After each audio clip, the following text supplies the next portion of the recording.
Entries and exits. Brendo's at the big desk.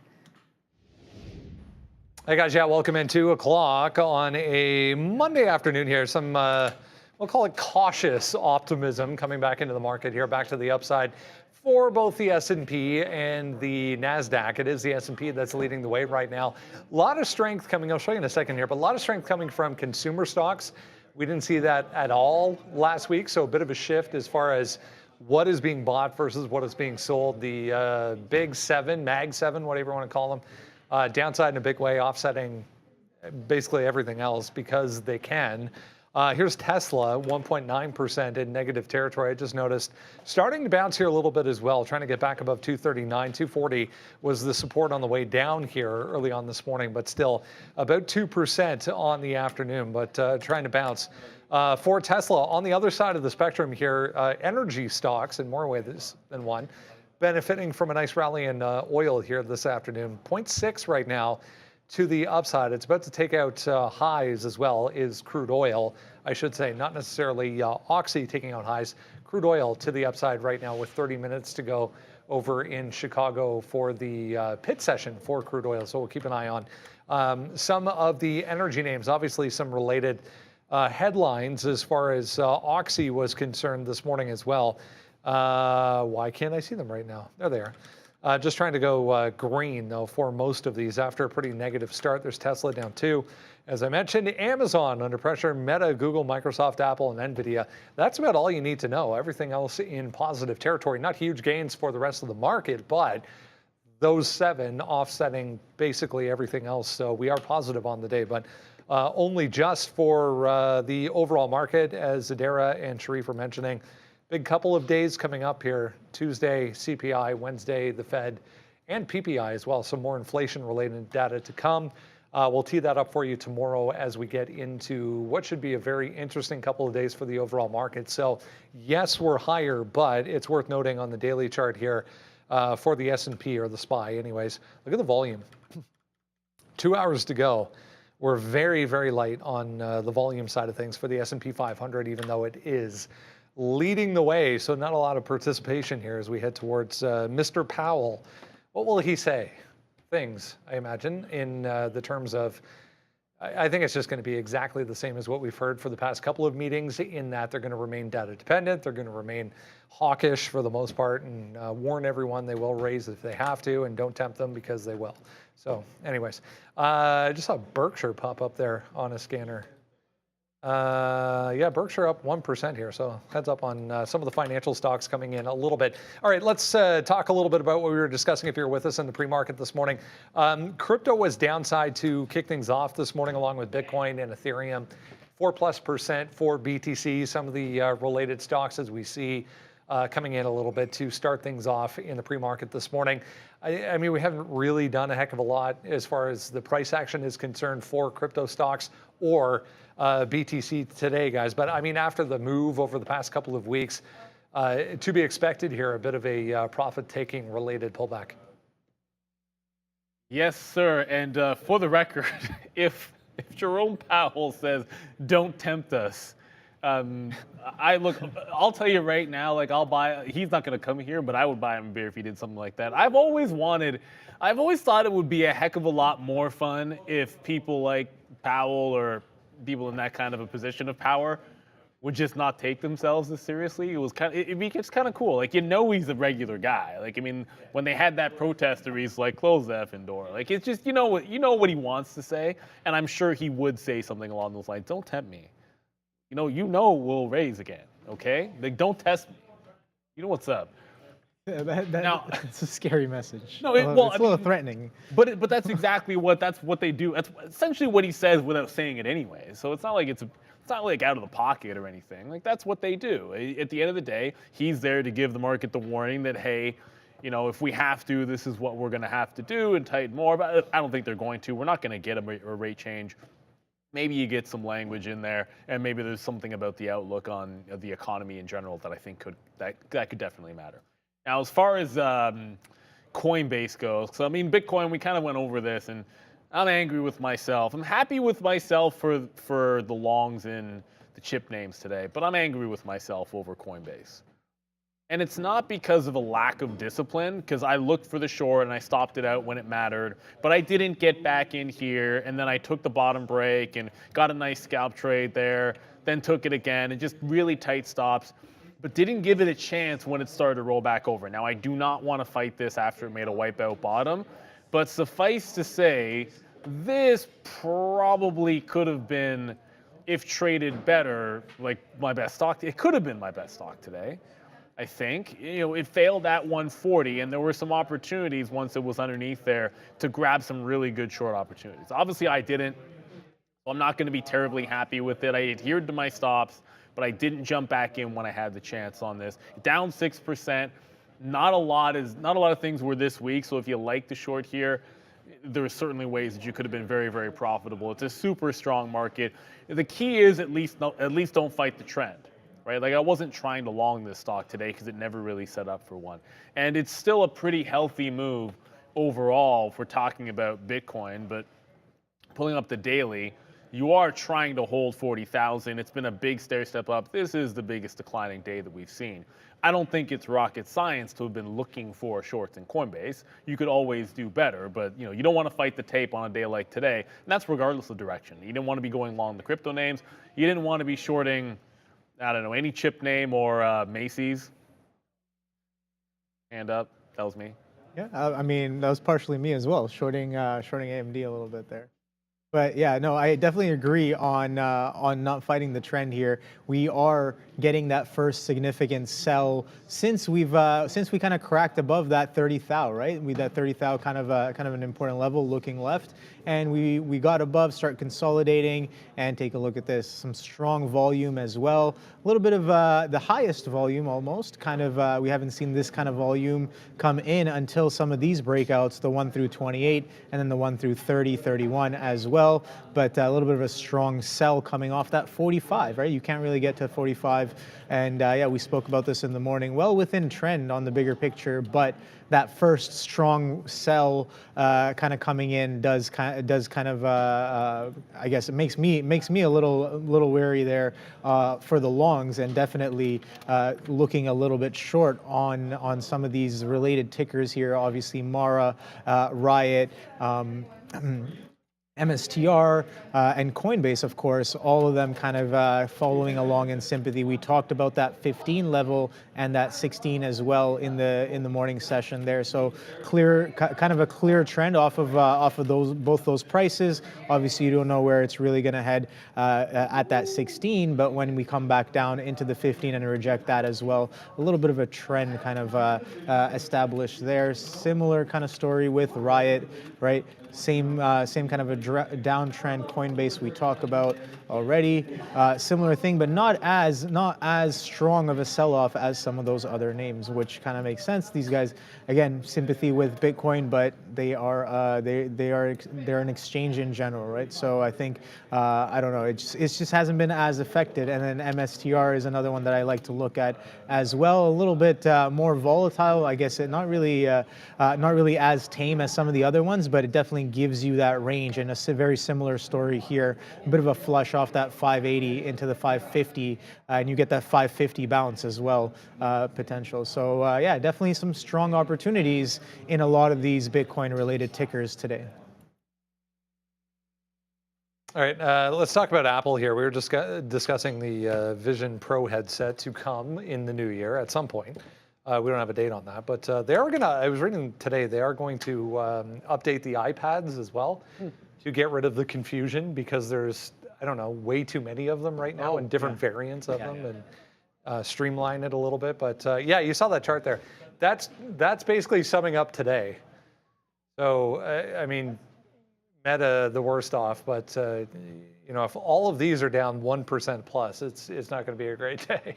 No, it's just been pretty crazy. Look, I mean, I've been trading for 3 years. It's been nary have I seen an occasion where the NQ is down and the Mag 7, or sorry, the NQ is up and the Mag 7 is down. Yeah. An outlying event for me. Anyway, Apple coming in with a new headline here that they're going to introduce spatial video capture on the iPhone 15 Pro. Benzinger reporting that essentially you're going to be able to record videos in 3D so that you can enjoy them later in 3D using the Vision Pro headset. So kind of a cool feature to have. I don't know if I'm going to use it. Yeah, I mean, I don't think we're there yet, but Eventually, that'll be a really cool piece of tech. And like we were saying, like a UFC fight or something, like a hockey game or a basketball game. It'd be really cool to watch it after the fact, but have that audio experience with you as well. Yeah, you'll use it, Sharif. Sharif will use it, and then he'll have those like squad videos or whatever. He'll put that in 3D so everyone, well, not everybody, so certain people can be happy in the chat, obviously. But I probably won't use it. That being said, I'm not like an Apple person. Look, Apple was a short today, and you can look at pretty much any of these Mag 7 names, and I feel like what we saw at the open, or maybe a couple of minutes before, because this all started at 9:27, when you had a monster dump right before the open. It was on Apple, it was on Microsoft. I mean, it doesn't, like, pretty much all of these names. And once that happened, all of the best laid plans had to get thrown out the window. Now, when you prepare in the morning, and I'm like, okay, yeah, we said all these great things about Apple. I love them as a company, blah, blah, blah, blah. Short 96, short 97, and only take shorts up there. Well, I thought we're going to have we're above 195. We're pretty close to Friday's close at 196. I thought we'd get a shot to short off that level. And then 2 minutes before the open, all those plans got punched in the teeth, and you had to be able to adjust. And the adjustment was short the first available pop that showed resistance. Sometimes that's all you can do. Like, you can't recreate that. Like, you're not getting 195 again. You can be all pissed off, like, oh my goodness, I just missed the biggest opportunity. If I had just been sitting in the short in the pre-market, I would have had it. Nobody cares. The market doesn't care about your feelings. It was a great line by Adara out there. My mother cares about my feelings. The market absolutely doesn't. I care about my daughter's feelings. I care about your feelings, everybody out there in the chat. But the market doesn't care that you just missed what could have been a day maker by 2 minutes if you were in it. So just take the next available trade. The next available trade was to short the lower high and let the market decide where that resistance will be. It ended up being 193.5 on Apple. I covered at this low right at the open, which was like 192.20, and I haven't touched it since. I think if we break out from here, 193.5 could be a bit of a buy zone. I'd probably short it before we take any chances at it. And I was asked what happened with Microsoft. Microsoft, I thought this was a bit stronger. And so what I was looking for when this was making higher lows was when it broke out the channel. I was buying and adding and thinking it was going to break out, go 171, 72, 73. So I took one leg out in front of 71s and then stopped out at 69.25. So we took a hit here. It probably isn't that big of a deal in terms of how big the hit was. However, this is a name that it kind of, once it didn't make any sense to me, like, why did it just go from relatively strong when the market's still screaming to the upside to then failing the stair step? I just got away from it because it didn't make any more sense. And it proceeded to show support at 368 the entire time. So a bit frustrating. I'll get to Snap. Well, chips are next, so I'll talk about it until then, and then I'll get to Snapchat, which is breaking out. I'm getting some out in front of 16 even, and then I'll wait to add above there. But Microsoft, I feel like it bamboozled me by being a consolidation long instead of a breakout long. Of course, I went for the latter, former. Yeah, I think that excuse me, that 93.5 level that you pointed out is absolutely definitely an area to look at. And why is that? If you just look over to some of last week's price action, you can see that Friday and a little bit of earlier that week, we can see that consolidations are both kind of using it as resistance and as support. So definitely a good price area to look at. Now, I did have 195 kind of written on the sticky note, and it gives you that right in the pre-market and right off the open. But yeah, you can't really get that price once again. But I think an important point that Neil mentioned is you got to look for that next trade in the direction of the momentum, and not necessarily try to get too try to finesse it too much, right? That 193.5 comes in right again, and this is a 5-minute chart. And look at these strong wicks off of VWAP. So clearly this momentum momentum off the open is being reflected once again underneath VWAP and underneath kind of a level support resistance level from last week as well. Now, of course, we're looking at this in retrospect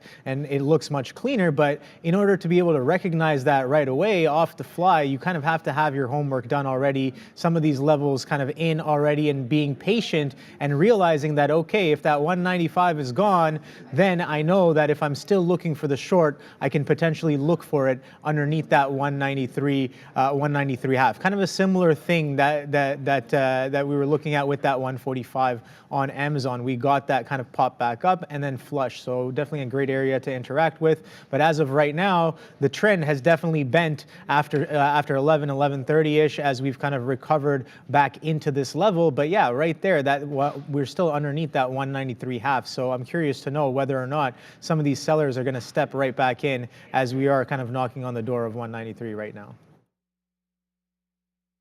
Yeah, we were just talking about the Dow here. This is the actual index. If you go out on a monthly chart, I mean, we are really, really close here, back to all-time highs, 300-ish points. I mean, this is all-time closing high territory right now for the Dow. So, yeah, pretty impressive. Just worth a note, this Jet AI just blew out shorts there, took out some stops. It looks like at day highs there, a whole bunch of volume went off. So trying to go again for that JT AI. Yeah, chips in general, very, very strong. But you saw there Broadcom on a huge move coming off this Citigroup, reinstating it at a buy rating. $1,100 price target for, this is the SOX-L semiconductor ETF, but $1,100 price target there for Broadcom. Even this thing, the SOX-L ETF up 11%. It was insane. We were trading at 950 in the pre-market, Brendo, and we're knocking on the door of 1,050. Like you said, $1,100 price target. As I'm looking on my platform here, 23 analysts have it, are rating it a buy, 6 to hold. I talked about this on the midday show. I said a lot of analysts who couldn't stomach the valuation of NVIDIA were looking for an alternative, and Broadcom AVGO has been always thrown around as that name. Today, it got its moment in the sun. We are at all-time highs as we speak. Yeah, this thing needs to reverse split maybe next year and give some people a chance. I was just checking, this JTAI is 3 million shares. So I don't see any news on it, but 3 million share float, guys, for Jet. Why would JTAI need news when Jet AI Inc. engages in the development and operation of private aviation platforms? The company operates Charter GPT. Great name drop there. I mean, that's just genius, right? Like ChatGPT, Charter GPT. That's some real high-level stuff you guys got going on there. A booking platform that functions as a prospecting and blah, blah, blah. Like, anyways, I was trying to figure out what they did. I'm not sure I understand it any more than a second ago, but hey, they put AI in there and they put GPT in there, which is, you know, it's got to mean something. Right? I mean, that buying things that put those in the name has never been bad. That's always worked out for us here.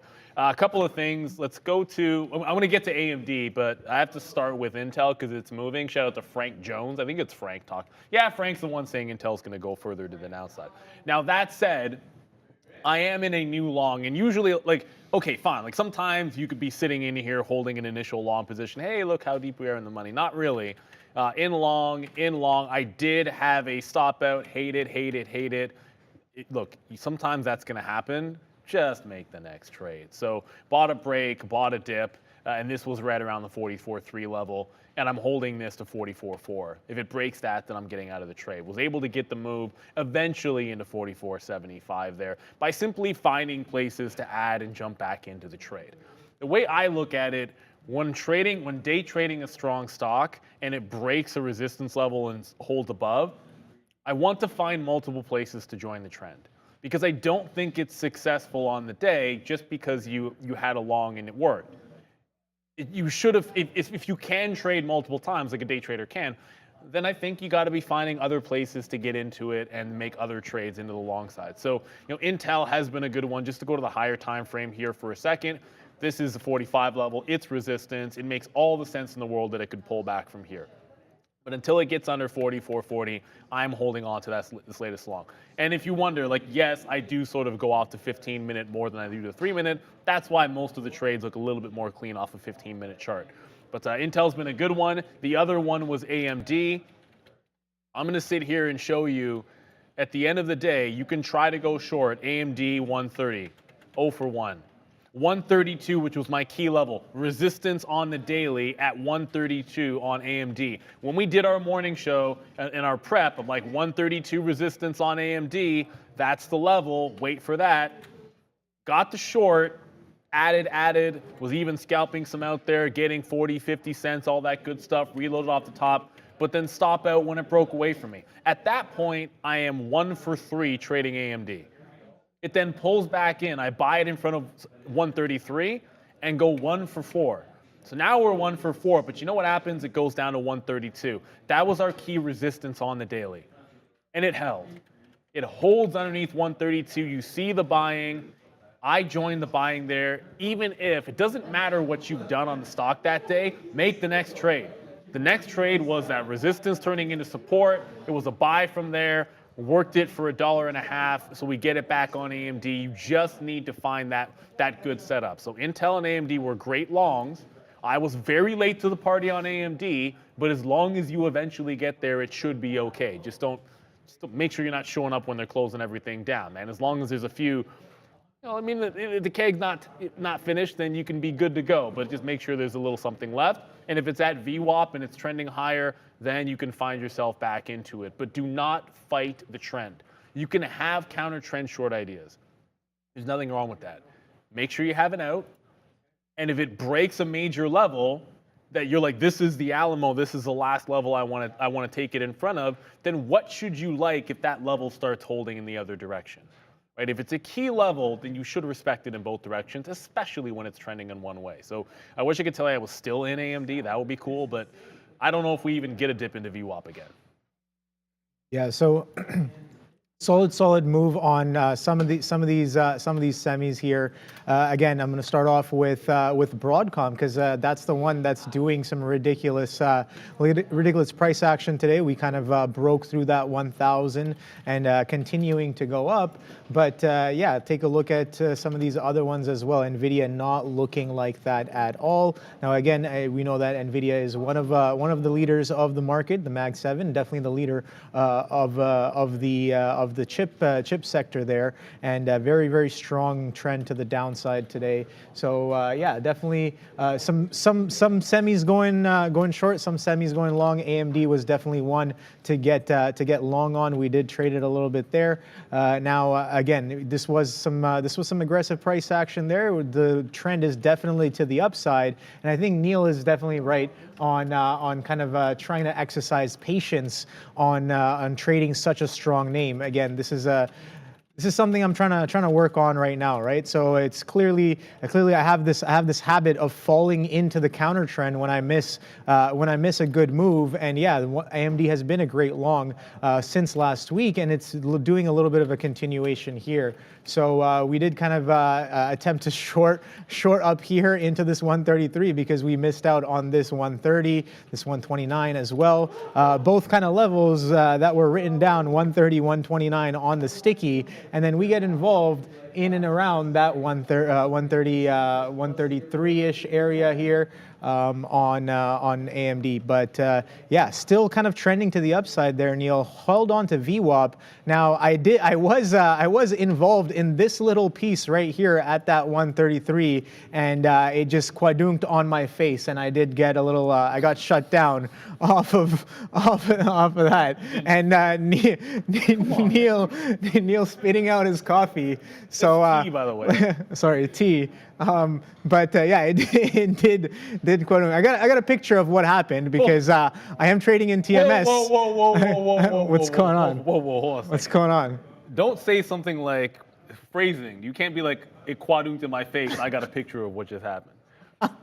It's a family show. Oh, all right. But it is a sight to behold. But you can see right here. So again, against the trend, short, stop out, short, sure it works. But clearly we're fighting the trend, and I'm like, all right, well, I know I'm fighting the trend. Let me get long. Okay, miss it. 135 comes in, and I continue to get long. And right here, when I'm like, okay, 133 is holding. Let me get in some size and get long. Straight quadunk.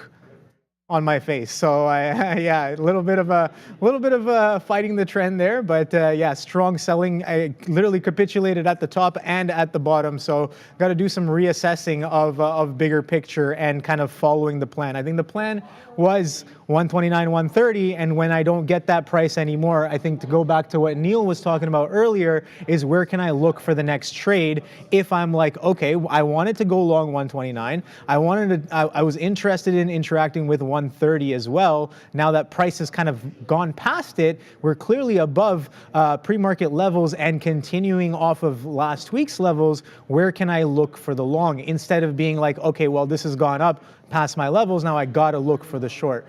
But yeah, definitely semis strong on the day. Do not want to fight it as I did, DGen.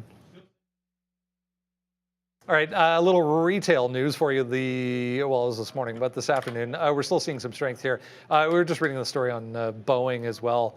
They were talking about the Biden administration continuing to press China on allowing not only flights to resume for certain models of Boeing, but for them to continue purchasing from Boeing as well. But no movement there as far as Boeing is concerned. Macy's, on the other hand, nice day to the upside today on this note. It was right back to basically session highs here. $5.8 billion buyout potential, should caveat that. Potential buyout offer coming from a group of investors to take this company private. Yeah, and this specific category of companies has been under the microscope for takeover bids. I mentioned Kohl's earlier in the show with the 2022 takeover bid that was rejected because they said, well, you're undervaluing us. So we'll have to wait and see what the board at Macy's has to say about this acquisition to kind of sweeten the deal.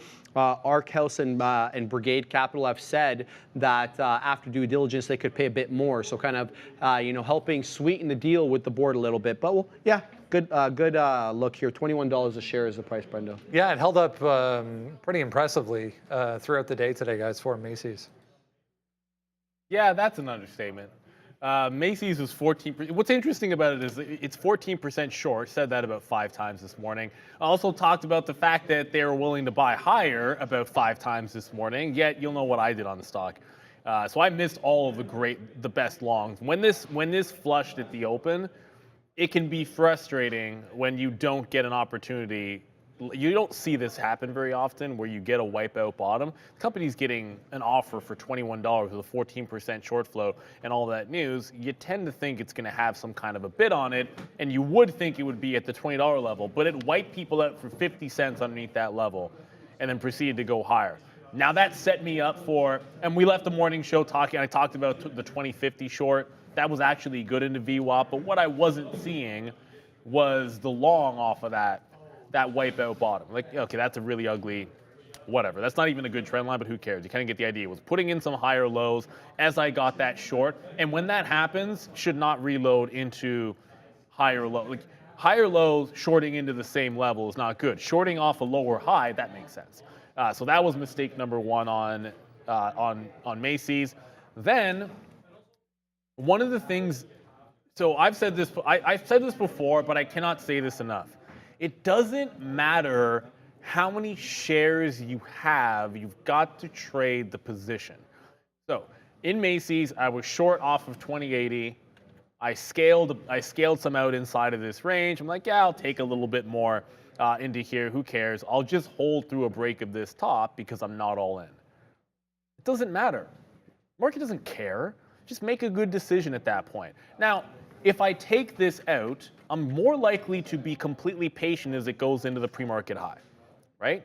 If I get out here for a 5-cent hit, even though it's a smaller amount, then when it breaks to the top, I'm flat and can sit around waiting for the best opportunity. Now, when I'm in it already, all I can think about is, ooh, I'm staring at it, paying way too much attention because I have something in there. And I'm like, oh, let's just take more, take more, take more, take more. Instead, I wouldn't have done anything till it got to a break of 01s and might have only had 99 short instead of an average in the mid-90s. I eventually did get a top on this, which is a small consolation because I was still fighting it and was able to short like 21, I think 10 or 12 or whatever it was, down to 21 even. But this has been a squeeze and a rocket ship to the upside. And it's all by one mistake. Instead of just covering everything here and maybe even thinking about a long, when you're flat on a stock, when you're getting out where you're supposed to, it's going to give you the opportunity to reassess. If you stay in, sometimes it just leads you to anchoring and all of the wrong types of cognitive biases. And I never got myself completely out of it and thought, hey, what about the other direction? So it ended up being a mistake in here today. The only good thing I will say is I trade buyouts all the time. Sometimes we talk about them. Sometimes we don't move, we don't. I always limit myself to, hey, what is my best day on that strategy in the last month, let's just say. And then I make sure I don't lose more than that, right? So if I'm not making X on a buyout in the previous month, then I'm not losing more than that on a Macy's today. However, I could have avoided all that by simply finding the trend to the upside. I would be careful with this, buying these highs. Some of this is a little bit of a squeeze, and Macy's hasn't really commented. They haven't commented on this just yet. So yes, there could be a higher bid, but I'd be a little bit concerned about this getting dumped off, and I wouldn't be chasing tops with Macy's. All that said, it's been a strong long. It gives you a lesson for when something starts to squeeze, it is very difficult to go against the grain unless you are very meticulous with your plan and always taking your stop out. If you mean to scalp it and adhere to your stop, regardless of how many shares you have on. Yeah, definitely good advice there, Neil. Very clear, kind of strong trend once we kind of dipped into this 4 a.m. kind of volume there. I'm going to assume it's off of the buyout news, rumor, what have you, and then you come right into that level. You grab that liquidity, reclaim VWAP, and then continue slowly to trend back to the upside. Now, I don't know, did we look up what the short float on Macy's was? 14.5, I think. 14.5%. So yeah, definitely. We'll just make sure what it is specifically. But if it is anything above that 10% in that 10-15% area, then I think that if and when it does start to show a little bit of a bid, yeah, it can really kind of pull some of those players off the board by kind of having the bid come in much stronger than you would expect it. But yeah, we talked about some of these other names there on the day where we could catch some potential sympathy. And now I haven't really taken a look at those just yet, but we can do that now. And Nordstrom was one of those names, and Nordstrom also catching a nice little strong bid off of a VWAP consolidation hold and that 17 level as well, catching a strong bid off of that. And I think, what was that other one? KSS. Kohl's. Now, again, this was a meme name back in the day, but it seems like it's kind of settled down, and it's showing that same kind of sentiment, sympathy to the Macy's move there on the day. So not only was Macy's a good opportunity for the long if you had that, but if you were looking at some of these other names which are in the same sector and have a strong sympathy to these department stores there, I think Kohl's and Nordstrom were a good place to look at as well. All right, we'll touch on Snapchat here to wrap things up. Nice upgrade today for Snapchat from Wells Fargo, going to overweight, $22 price target. If you haven't checked, it's at 16-ish, but has already made a pretty impressive move up another 5%. I mean, kind of a choppy trade today, but holding up nicely here. Yeah, Brendo, it's an interesting look here from Wells Fargo, increasing the price target to 22 from 8, so not a small amount there. That's a 45.5% upside from the previous price. But here's what they're saying. They're saying this is the most positive they've been on digital advertising on Snapchat since Apple introduced their privacy restrictions in April of 2021. So that's a good look. They're saying the recent product and ads leadership changes are crucial to revenue acceleration, and they're looking for gross margin expansion in the full year 2024. So I'll have to wait and see. By the way, of 39 analysts who have coverage on the stock, 30 say hold, and the rest say sell. Nobody would buy. Interesting on Snapchat. I was just reading a note here, guys, on Eli Lilly. A few people are circulating the same release that came out earlier from CNBC talking about their weight loss drug. So people who stopped regained about half the weight that they lost across the board, which was a little worse than expected. So just a heads up on LLY down anyway. Yeah, Eli Lilly's not having a very good day. There was, you know what? Oh, it's frustrating because I remember seeing a Dara's chart. And this will be hard to say. I'll get to Snapchat first, but there was a moment in the midday when Adara was talking about Eli Lilly, and if you looked at it, she had a great short, and then where she had gotten out, ended up being the same level that she had to stop for another short lower, and she had inadvertently identified a really key level. When you're reading tape, one of the things that you might find is you don't necessarily know. Like, you're sitting there, you're looking at the stock, and as you're short, something about a level makes you decide to get out. You know what? Let me just finish this thought, because I thought it was really cool, and I'm pretty sure I can show this pretty easily. Yeah. So let's imagine a scenario where you find yourself in a fantastic short position. Like, look at it rolling to the downside here. You decide, for whatever reason, I think it was something along the lines of short it here, and then you find yourself covering at this price on the way down. Let's just call it 574. And then all of a sudden, it looks like that's a bad cover. But I've done this before myself, where if you're short and it gets to, as it's breaking the low, you're fearful that it just rejected that low. You see some buying, something in the tape causes you to get out, right? But it ends up flushing lower. One of the first things I do is that thing that caused me to get out, maybe it was someone doing shenanigans, faking a buy in there, causing shorts to get out of their position. Well, what happens when it reclaims that price? It ends up being a key resistance level on the way back. And then it's sort of the same thing. As it comes back down again and then starts breaking out, what that price, if it holds, I always want to think of it as significant. So in that particular sense, whatever shenanigans were going on at 574, that was getting people out here and rinsing people who thought it was breaking out there, just see what happens when it retraces back into it later. Because when Eli Lily pulled back off VWAP, lo and behold, where did it happen to catch a buyer at that 574, which had no significance on it.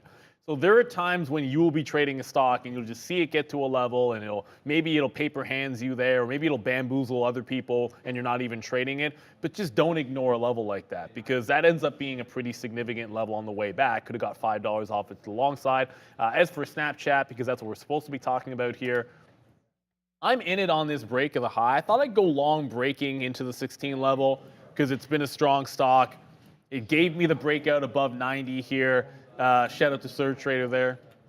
It gave me the break above that 90 level, and it might just stop me out underneath 85. So I don't think I'm going to hold it for more than 6 or 7 cents. I thought I could get cheeky where this was nice trend into the upside, join it on a break, and then I'm long into 16 and not having to worry about taking a long over 16 if I don't get it. I could find a place to add. So Snapchat, I love what it's doing. I don't love the fact that we haven't been able to get a great price on it. I think it's a huge breakout potential, even off the 16 level, maybe to test 17, going way back a year and a half ago in Snapchat. But this trade, I'm risking about 6 or 7 cents on, and we'll see how much further it can go. Bonkzilla is saying they've never traded Eli Lily. A lot of people haven't traded Eli Lily. That is to be sure. Yeah, a little bit of a pricey ticker indeed, but. Yeah, Snapchat kind of an inside price action there, even though we did kind of gap up a little bit off of the news there, and yeah, pre-market levels still haven't necessarily been broken either way. You can see that this is a 15-minute chart, some strong flushes, some strong pops, a little bit of an inside, but yeah, an attempt at those highs is just happening off of a VWAP kind of a hold there. So yeah, some strong, I mean, not really strong trending, but if you do take a look at look past some of this chop, you can see that even though the highs have been relatively around the same area, these lows have been stepping up and then finally claimed the VWAP there. So yeah, I do like that idea of the potential push through those highs as the price action has been building up into that level there on Snapchat.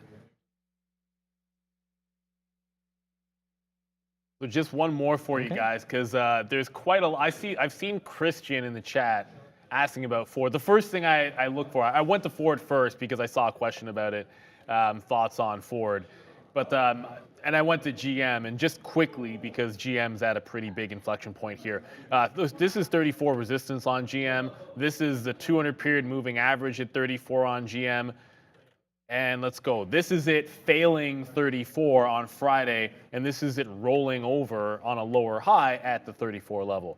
So GM looks like a sell into the 34 level, at least when I look at it on the higher time frame. Maybe if it can break out 34, it can be a long, but that looks pretty weak to me. as far as I'm concerned. So that's one. The second one is Ford reclaimed $11. It looks a little bit better on the higher time frame chart.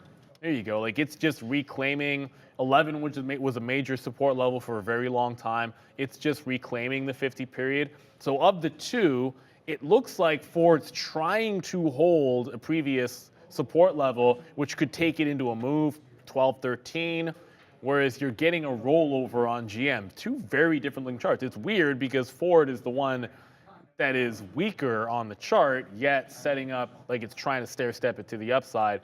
The day trade on GM just looks like a 34 short. Frank Jones, you went exactly where I was about to go. That's over to Affirm. Okay, long story short, I was long Affirm, and then I went short Affirm, and I want to go short it again. So we're long it 42s into 42.5, stopped out 41.70, missed the reversal high, got it low at 41, went for the reload underneath 40, probably a little bit greedy there because then we ended up taking it all out. Got myself an average price, but then took it all out there at 39.85, an out that I hate. But now I want to short the 40 level. I think Affirm is in the midst of a pullback. This is it trying to break out on the daily. You've just seen it reject 42, get underneath 41, and this is the same thing under this 40 level. I'm looking to short this 40 level here on Affirm. The market wants to pull back, so I want to take a weak name and continue to look on the other side. Yeah, I think that's a good look there. I was just earlier I was laughing at what Ponzi Fonzie was saying in the chat. He was like, Obi, what's the minivan trade, base model family trucker style? I was like, okay, haha, funny. Ponzi Fonzie's got jokes, but you know what? The Ford looks like a great minivan kind of trade there, as it's kind of nothing's wrong with the minivan there, but it's doing about a 2 penny churn as it's doing the dues. So yeah, maybe you want to look for the couple pennies there just on the scalp again.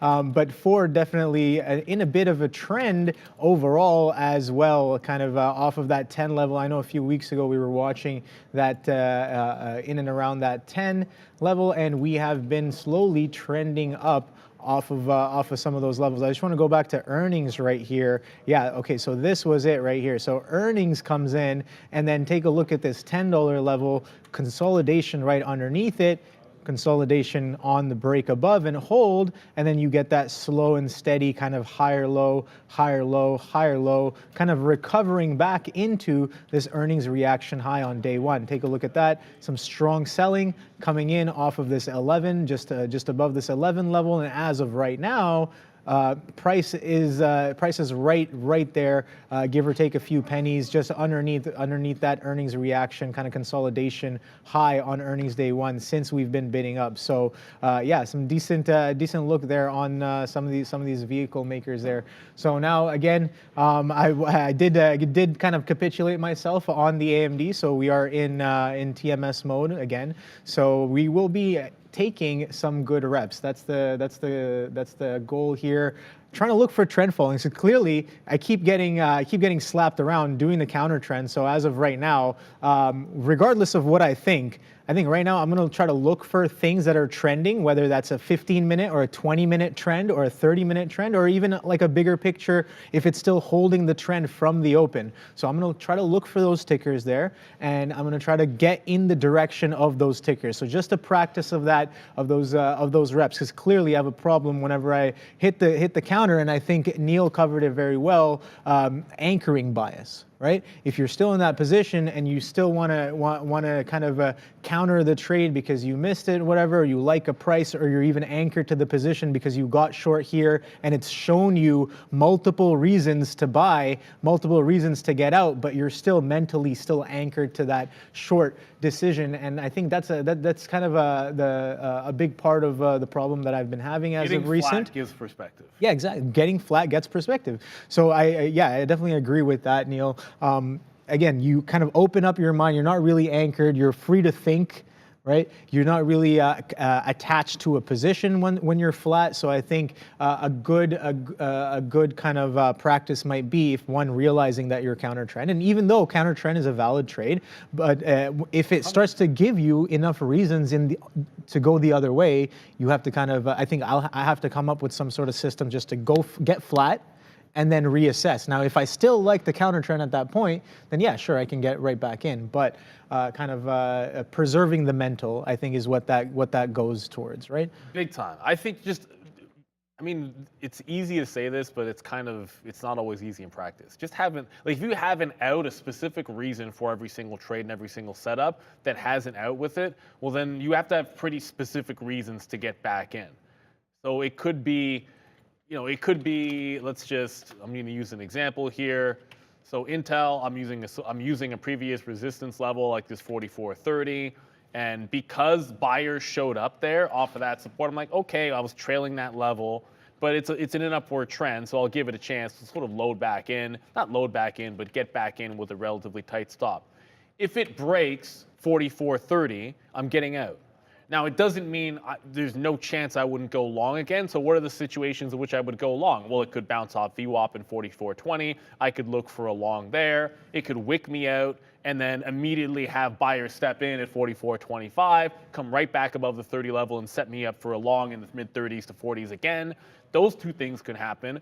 But what I won't do is do a long that's neither of those. Like if it busts that and busts 4420 and is trading at like 43.90, I'm not going to just go against the grain and start going into the long trade. If I get wiped out, it immediately goes to the high of the day. I'm not going to punch the high of the day long. I have a couple of ways that I would get back into the long, and neither one of those, if they don't set up, they don't set up. So there's a bit of a move happening in the market pulling back. I'm going to tempt fate and go over to my Apple chart because it wasn't behaving. Oh, it's fine. Okay, so Apple's pretty darn close to the resistance that we had this morning on at 193.5. And I wanted to have a look at this one. If it breaks, the money fills, I started with a 193 short. Money fills were higher. That's what I want to get. Like I want to see it break this double top, get into the resistance zone, and then look for the short. I know we're down 1.4%, but this has been steadily climbing, and I almost want it trapping 193 longs because that's when the short started working. When there were buyers above 193 but not 193.5, that's when the short worked. So I want to see the same thing happen here. Steve G's asking me about SoFi, and Rhodesy's asking about Boeing. I'm going to start with Boeing because it's moving. Apologies to SoFi there, but it's not.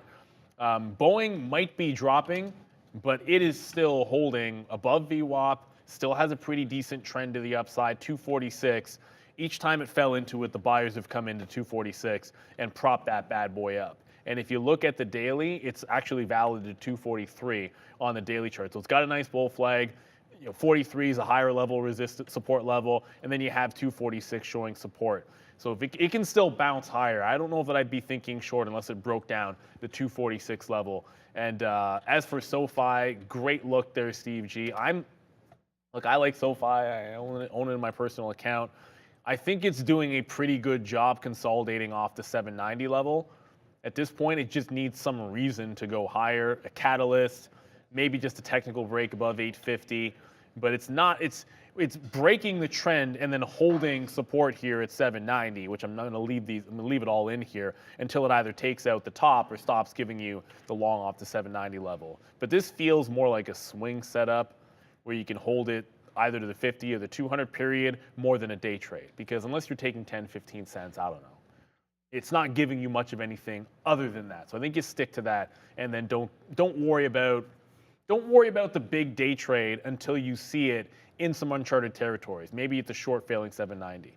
Maybe it's a breakout at 850. Otherwise, you're just scalping this thing and then hoping for the best. I got to get to AMD here as well. I talked about a firm. A firm did not give me the short. Let me just adjust my offer. Put an offer at the 80 level. I was waiting for like 85. 95. Now I'm going to move it to 80. I don't want to chase too far, but I do want to get into a firm on the south side. AMD is a rocket ship. We all get that. It has a 50-cent consolidation range here, 134 to 134.50. So yes, I reloaded on Intel, but this is still taking the stairs to the upside until proven otherwise. And I don't want to fight this stock. So I'm looking for a long here on AMD. 134 would look pretty good. If we can get that, if I can get that, then I think I take a shot at it. One more, I keep saying one more stock, and then I realized I haven't talked about Tesla. Tesla is still relatively weak. It just failed VWAP. If the market breaks down here, Tesla looks pretty good for a move into the low. 238 is a big level. But if we fail and you're able to get something off of VWAP, I think that sets up pretty nicely. I just got into a firm. That said, as I mentioned, I just moved my offer by about 10 cents or so. Fine, I'm stopping out just above the 40 level. It's not that bad. But I do not want to be fighting this thing above 40. This is a ways away from VWAP. If it breaks 40, this can be at 40.60. That's a 1.5% in a heartbeat. So I am taking the short in here. I'll get some out in front of this local bottom, hold some for the low of the day. But this is not a position where it's like average in past the 40 level. This can be at 41 before you can blink an eye. You've got to respect the firm when it starts to go higher. Yes, it was a great short. I'm angry with myself that I rolled into more only to stop out here instead of just getting out of the short and then reassessing. Like sometimes you do that and you have a bit of a sense of it, because I think I might have been looking for some longs into this 40 level, and then this dip couldn't have been holding for a reload and then a stop. I mean, a trail in some regard, but also a stop. I could have been going for longs into the 40 level and playing it in both directions. For now, we're short in front of 40. So I was looking for, again, something that's trending, right? So a bunch of you in the chat were pointing out that, yeah, AVGO is trending, Coinbase is trending as well. AVGO, sure, I think it's a decent, very, very decent trend. Again, not to kind of talk down on what AVGO has done today. Take a look at this. Very, very beautiful trend straight to the upside. Very strong. No real relief back down to the downside. But yeah, very, very strong on that AVGO move. But I think I like that coin a little bit better there. Again, a little bit of a bigger picture kind of thing happening. Bitcoin pulling back as well. So coin definitely having a little bit of profit taking as well. Trending down. You had consolidations above VWAP. You finally broke VWAP. You broke the initial consolidation or opening reaction low, and then you use it as resistance and start making some lows. So I think I kind of like that idea there.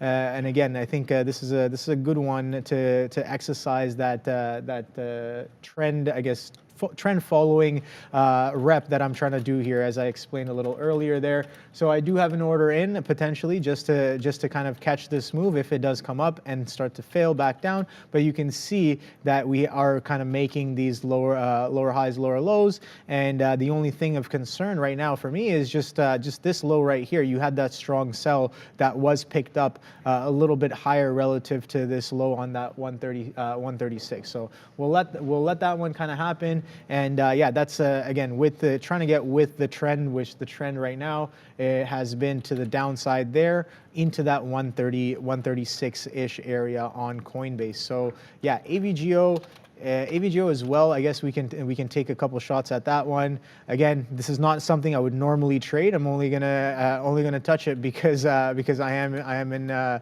in practice mode right now. So let's see. AMD still kind of testing that 135. So I think unless and until it can get past that high a day, I don't necessarily want to get too involved unless it comes back in and gives you a little bit of a higher low, maybe around that 133, 132 was that previous higher low as well. So this is what I'm talking about on AMD right here. So you can see this 132 and then 133 as well, and then we're stepping back up in towards this previous high of day. So a little bit of an uptrend happening there on AMD as well.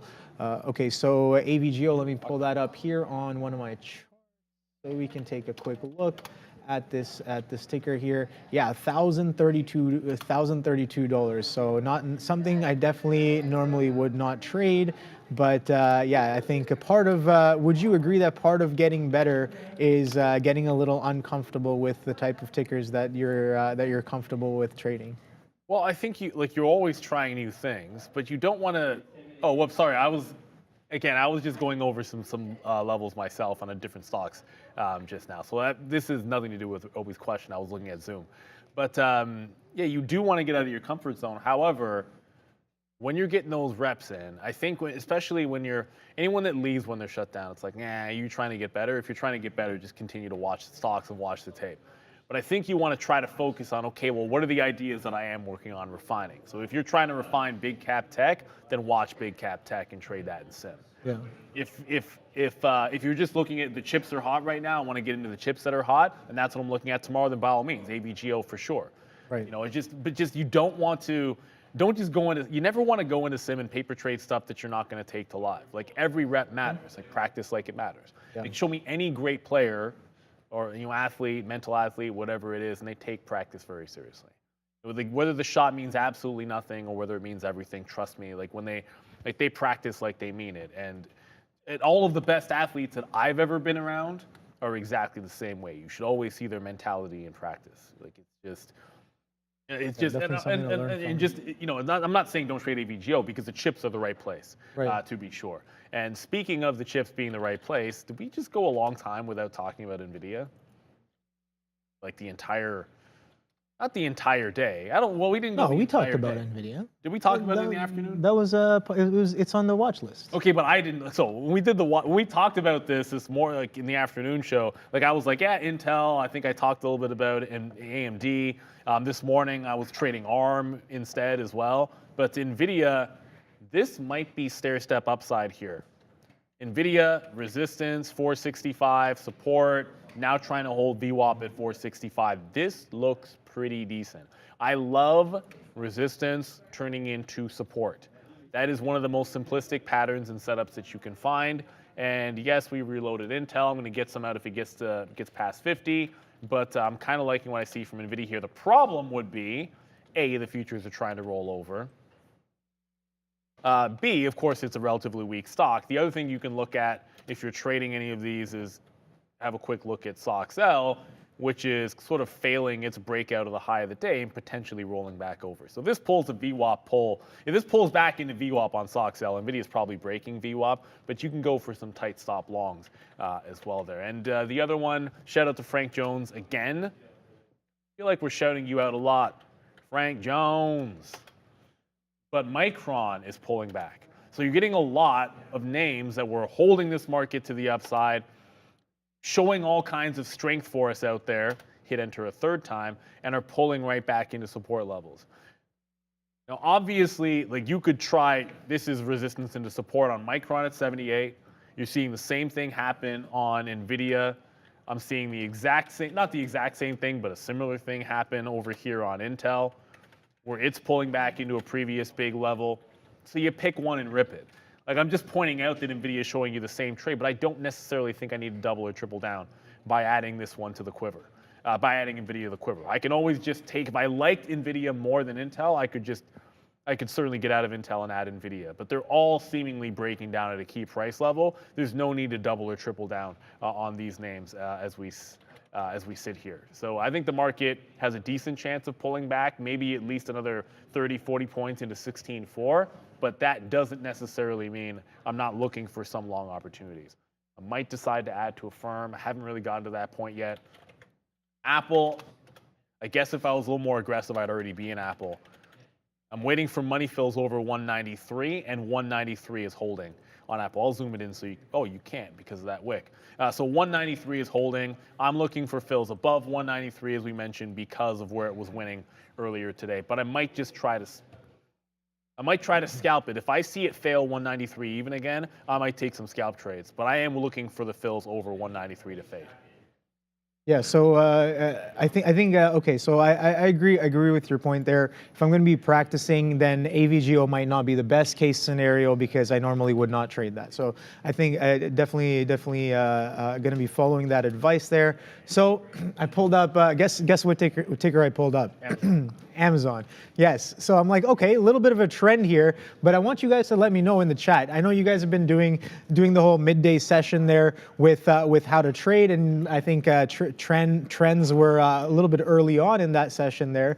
But yeah, let me know what you guys think. Is Amazon, again, I'm looking at the past couple of weeks, is Amazon in a trend or is it ranging? If it is in a trend, if you think it is in a trend, is it in an uptrend? Is it in a downtrend? Let let me know in the chat, and I'll be taking a look. But as of right now, from what I'm seeing here, a little bit of a downtrend when you're looking at some of these higher highs. Sorry, these well, if you look back, they're higher highs. But if you look from left to right, they're lower highs. But if you take a look here, 148 halves, 148, a little bit lower than 148, and then coming in today, 145, 146s and 145s kind of coming in off of those highs. But at the same time, you're getting a little bit of higher lows as well. Obviously not counting today, but going into last Friday, that was happening. So I'm curious to know what you guys think if Amazon is ranging or trending. Is there a dominant trend? Now we're just looking at the past 2 weeks. Now, of course, if you look at the weekly on this name, you can see that it's in quite a strong trend, right? We saw, we kind of pointed out this kind of downtrend from earlier, and when we did break out of this downtrend, we got ourselves in quite a strong uptrend. But that trend right now seems to be doing a little bit of something in and around underneath that 150 level. So I'm curious to know what your guys' answers are. Just said they made a buck on Amazon short. Okay, nice. I'm gonna make off the open, right? Well, probably. No, I'm assuming. Was it Christian? Let me just double check that. Where is it? Christian Simone? I don't know, said almost $1 in the money on Amazon, so I have to make the assumption you shorted 146, right? Like the fail at 146. So you're looking at, I mean, these prices don't matter, but you're looking at where this thing failed at the open, which, by the way, remember when the market did that thing at like 927 where all the big cap tech names failed? Those prices matter, in my opinion. Like, it tried to get higher and then failed 146 even. Then look what it did at 146 even. Failed to break out at 146. I'm assuming that's the short you got. Congratulations. I like that kind of a fade play. That's exactly what I'm looking for on Apple. That just doesn't want to seem to come in here. Now, I could wet the beak, which I probably should. The more I think about it, it's like I should have wet the beak in the 90s. When we say, okay, so if I say like wet the beak in a trade, it's like whatever I want to be short, if it's going to break, 193.40 or something along those lines, then I have to ask myself, if it gets to that price, I wanted to have an average price of 193, call it 10 to 15, somewhere in that range. So I still have to price myself for an entry in the 80s so that if it breaks 193, I'm getting 70 to 80% of the position above there. But wet the beak means just have something on board. And maybe it's only that 10, 20%, but as long as it follows a pattern, it's showing weakness when the market's showing weakness, but I don't like it all in at that price. Unless I'm gonna stop out 93, in which you just take a full lot, stop it out 93, and take another trade up here. That's the other way to do it. The other thing, which I am actually in right now, is going to be Affirm. It's starting to roll back over, have a bid out in the 60s, then one here for 39.40, as Affirm continues its move to the downside. Again, it has not been the greatest stock in the world. You just got to keep some perspective. This isn't that big of a pullback in context for Affirm. This could easily retest like 35 or 31, all kinds of levels back in. This was $15 at the beginning of November. It almost tripled, which is impressive for Affirm, but let's just say if it decides it wants to pull back, we could see this for a couple of days on this bad boy. So I have my bid in the 60s. I think we're about to get filled unless the market hates me. What did I put in there? Why 66, Neil? I have a very weird habit of when I'm bidding in the mid-60s, like I'll just, if it's bidding in the mid-50s, I'll put like 55. And if it's in the 40s, I'll put 40, like 44. Like it's very lazy. It's like I want to hit the one key one time or twice, and then it's very simple. I'm not going to do it. I see a buyer at 68, so I'm either going to, no, let's just cross the spread. Okay, I actually got 69s there. So I saw a buyer at 68, put a bid in there at 69. Why sit there when you're just putting a random number in off a key level? The market showed a buyer at 68, so I just took 69. So we're going to ring the register on Affirm and continue to have that one pull to the downside. Steve G, of interest, Wells Fargo pulled out of PGA support. Maybe Brendan, what the heck is going on with the PGA? I thought this, Liv's deal's happening, it's not. John Rahm's leaving. I'm not the golf guy, so if Sean was here, he'd be able to talk intelligently about what's going on, I would suspect, in golf, and obviously Brendan can as well. So I'm not the right person. I try not to leave my comfort zone. If I don't know something, I'm just going to tell you I don't know. So I'm also not a very good golfer. That as well. So Affirm's working. There was somewhere else I wanted to go to. Tesla. Oh, Tesla's into resistance. Come on, Tesla. Right into VWAP here. So it's been failing breaks of 240 into 240 and a half on Tesla. Zoom the other way. I mean, this looks like a short till it's not off of levels like this. So I want, if it presses VWAP and can't get past 240.50, I'd look for a tight stop short around that 240.50 level. Otherwise, if you're not going to do that, then I think you just sit around looking for it to break out, and then maybe you can take out 240.50. But I'd look for that little fail off that 240.50 level. Yeah, so I guess one of my charts just did a little bit of a crash, so I'm just opening that up again. But yeah, we talked about again on Amazon, kind of trying to figure out the trend there. Okay, so yeah, I'll fix that. I'll fix that chart in a second there. Oh, but yeah, okay, so we did kind of throw in that idea or trying to test out this idea of following the trend here on coin. Got my stop in right there, in and around some previous highs, and trying to follow this trend back to the downside there. And similar thing with Amazon here, we can see that these lows, once they did reclaim VWAP, we are technically making some higher lows. So I think the dominant trend on the day has now become a little bit to the upside as the morning dip got bought up, and we've only made relatively higher lows then off those levels, so we can exercise some of that as well. So let's see what this low here is, 145.40s, and this low right here, 145s, and then that's been stepping up off of VWAP here, 144.60. So you get that gradual, nice little step up off of VWAP. Now let's see whether or not we come right back into VWAP. That 146 area, like Neil said before, this is kind of where sellers got aggressive. They were right there off the open, and yeah, very, very aggressive as it kind of comes right into that 143.5 area. And since we have come back up to this 146 level, we've been in a little bit of a gradually slow trend down back into the support of this overall kind of trend that's potentially happening here on Amazon. So with that in mind, kind of getting long here for a potential pullback up, maybe to that 146. Again, trying to get in some good reps for that trend following type of methodology. Now, again, I'll be honest there, Neil. I'm looking at this, and the counter trend trader inside of me is saying, hey, look, we rejected off 146. We have been trending down for the past hour or so, since 1 o'clock, or almost 2 hours. Since when we've been trending off of this level, but it took us that long to get back into this little bit of a support area that's been coming up off of these lows. So maybe I do want to get long. Again, we're above VWAP, we've made higher lows, so I'm doing my best to try and I guess sell myself with the limited knowledge I have for determining the trend on the long side here above some of these levels here. So let's see if that kind of works out there. That Coinbase still kind of struggling to get past that 138. So yeah, I guess the short is a little bit more forgiving than the long here, as I'm not as concerned, I guess, for that push unless and until we kind of hit that previous high when you're looking left there. But yeah, while I get this kind of chart ready to go again, I'll be looking in the chat there to see what you guys are trading. So let me know. It's starting to heat up a little bit here. Yeah, is it heating up? What do you see heating up there, Neil? Let's see, everything? No, I'm kidding. A couple of things. One, Tesla set up that 240.50 move where it pressed higher, broke 240.50, failed at like 66 or 65 or something.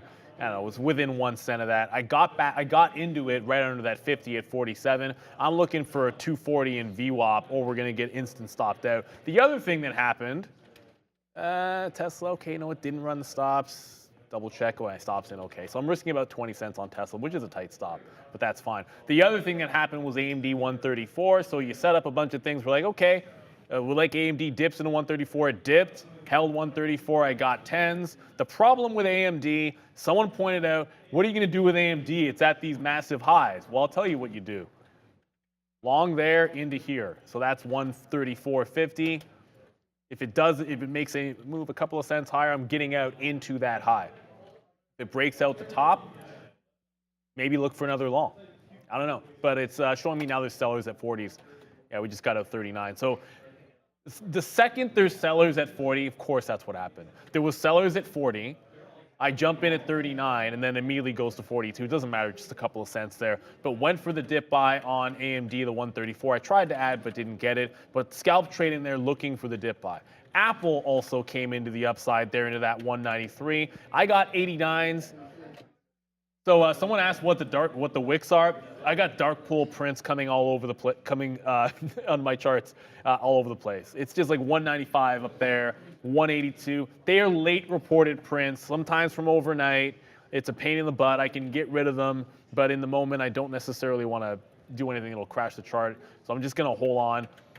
I'm going to put my stop just above 193. The original plan here was to get a baby position in, hold it through for that 193 half zone from earlier. Not the way this market's pumping higher. I'd rather just get out for a 15-cent hit, move on to the next trade in Apple. It looks as if Tesla is much more willing to pull back off that 240.50 than what I'm seeing with Apple. Intel, we did take a profit take, but that's a long when the market's bouncing higher, so I'm not really worried about a long as the market's going up. You got to start thinking about the shorts that you have on and the things that are going against the trend.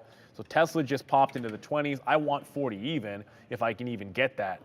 So we're short Tesla. I still have that Affirm. I don't know about a reload as we just put positions on in Tesla and Apple. No need to reload a short when I just put on a couple of new ones there. So I'll hang on to Affirm. At this point, it can't be a mess because if it stops out 40, we're able to do better than that on that low. But you do not want to fight the trend. This is starting to look like you could break back into the high of the day. I'm skeptical that we're going to actually take out the top, though. The way this market's been going, if we take out the top, great. I'll try to look for a re-entry into AMD to be sure. Maybe a reversal on Tesla, as we said. Apple, I don't know if I want to go there. But you have a very tight range at the top on super low volume. And generally speaking, that means we haven't been breaking out highs. So you want to short something at the top. You want to take some profit at the top, all that good stuff. Find something that sets up for you. We like Tesla. It seems as if Tesla would have been better than Apple, and there's an opportunity cost of taking both, because I could have just taken twice as much in Tesla and not actually traded Apple there. But Tesla rolls over off that 240.50. That was the plan of action.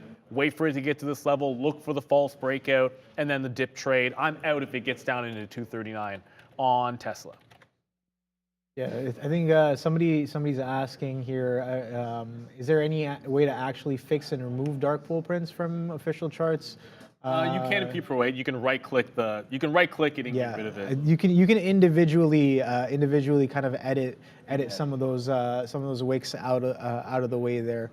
But yeah, I think sometimes depending on how many things you have running, you run the risk of the chart kind of restarting there, and you guys saw that kind of happen with me there a little earlier there.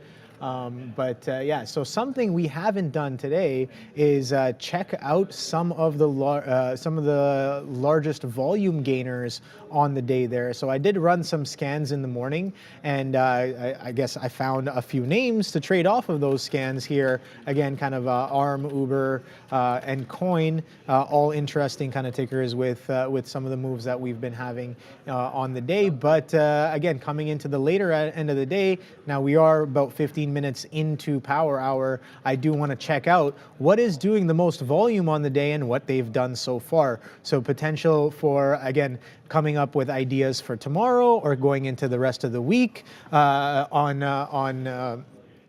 some of these names here. So that's something I like to do, especially on a Monday there, especially when I'm I guess shut down for the day. You got to continue planning and stay involved, right, as best as you can. You can't just be like, well, I get a little emotional about the market instead of being a little bit more self-inspective. Is that the right word? What's the word I'm looking for?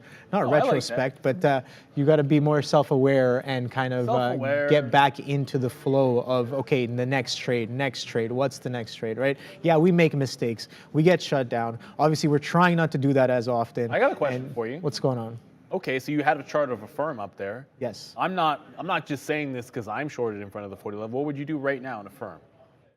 What would I do right now? Okay, so right now, if you told me I had to take a trade right now. Yes. I would look, so you can see this consolidation happening right here. We're underneath VWAP. We've made lower highs. This consolidation is happening, I guess, relative to some of these lows we're making, but I think initially I would try to short off the 40. This right here, this consolidation range up, try to short off the 40 to look for that push back down, because we have clearly shown what our sentiment is relative to VWAP there. So I think if you asked me right now, you had to take a trade off of this, it would be the short risking off of this 40 area, as this consolidation is quite clean, right? Very, very rangy consolidation. And if we take a look at how long it's been happening for over an hour. There's no wrong answer there, by the way. No, of course not. I was just I was just playing devil's advocate. You could easily, you could argue for the long as well. Oh, 100%. Yeah, you could argue for the long. I could argue for the long. Now, I was saying, instead of holding short and then adding to it here, if I had gotten out at the bottom, I probably would have been looking for longs in here. But because I was holding a short, I was looking for places to add to the short in the trend. And whatever, that could be wrong, it could be right, it doesn't really matter. Off the 40 level, it looks like a scalp trade from the high 80s, the mid to high 80s down into the 60s. That's what I'm doing right now. But I could argue a 40 break to the upside, longs off the mid 39s. You could probably argue for a lot of things working out in that regard. Yeah, I think that the consolidation right here, here's my question. So you can argue for both sides most of the time, but this is a game of probability, right? So if you had to give, I guess, a perspective of probability to interacting with this $40 level on a firm relative to the price action we've already done, I think that the short is definitely a little bit higher probability due to the fact that, again, we sold off very, very strong off of this 42 and change off of VWAP, right? So since we've sold off, you you stopped and consolidated in this area right on top of 40 for quite a while, about over an hour. You can see that there was significant volume coming into that 40 hold. Now, one would assume maybe, or I would potentially assume, that we've come down quite a bit. Maybe if we're going to have some healthy price action, I'm looking for a reversion back towards VWAP. And we didn't even get that. We didn't get a distinct reversion back to VWAP, which shows that sellers, you can see, again, confirmed by these wicks, some confluence with this wicks, that sellers keep on coming in and around VWAP and also underneath VWAP, even after sellers have been strongly pushed this price down into that 40. Now we're consolidating underneath that 40. So yes, sellers could be all the way done here. You do have that high volume bar at this low and that consolidation above. So I think the strongest argument for the long would be that, what I just said right now, potential capitulation action and the consolidation above that capitulation. But this consolidation and the fact that we're consolidating right underneath that as well has me leaning a little bit more towards the 40 short. I'm going to simplify. So Yes. I'm scalping the 40 short right now, but I'm not reloading it. And if you zoom out to the 15-minute chart, you'll probably be able to see why. Because the entire reason why I'm favoring the 40 short was because we were rolling off for the futures. Okay, we're at the high and we're pulling back off the high on the futures. So what's something setting up for a tight stop short? And a firm was at the 40 level. However, if you pull this chart back out and you look at it stair-stepping to the upside, what I see is an inflection point here underneath 39 that got supported on Friday, I almost said yesterday, and then double bottom there. And now it's trying to regain that Friday higher low support. So if you look at the round trip that it made, well, next stop, if the futures take the high, this takes 40. So I'm not reloading it another time here. I'm not saying I would go into the long, but I'm damn sure not reloading. Well, I shouldn't say damn sure. I'm not reloading it. I don't need to say it that way, but sometimes get a little too familiar. I got out of Apple. Show you why.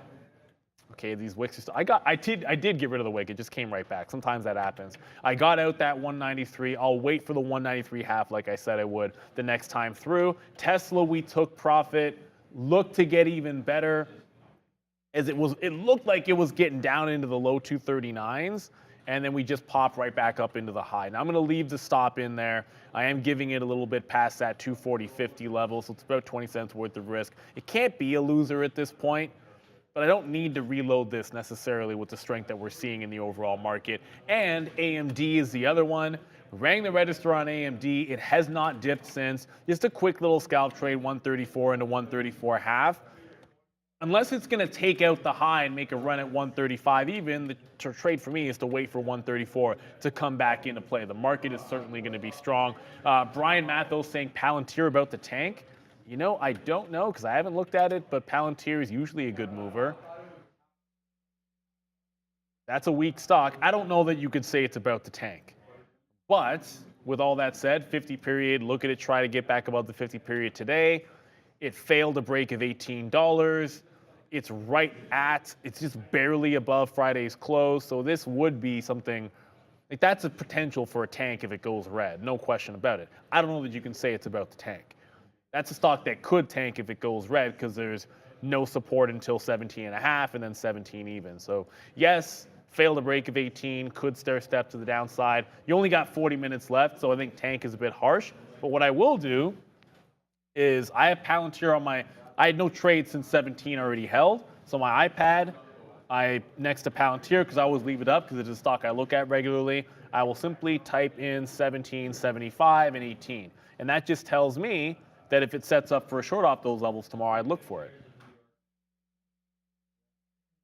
I'm just reading what CompSRX is talking about here. So he kind of chimed in on the Affirm, and I think Ponzi as well. Both of them disagreeing with I think my perspective. Now I think you brought up a key point before I mentioned what CompSRX said. The major point that you brought up is something that we talked about this morning: looking further left. Right. So this was the assessment with this information on the chart, and right away what Neil did was perfect. You look further left on the chart, and you can see very clearly that just getting this new piece of information totally changes up the probabilities. Right? I was looking at it with respect to the intraday kind of price action, but this is why, again, looking left is absolutely important there, and that support off of Friday comes right back in. So it's giving you the confluence, which changes the probability off of a potential long off of that 39. We see that what that 39 did on Friday. We can see what that 39 did on Wednesday. You couldn't really fall too far below, and it gets bid right back up again. And we've been slowly kind of building up into these levels. So as of right now, yeah, no, I do totally change my mind there.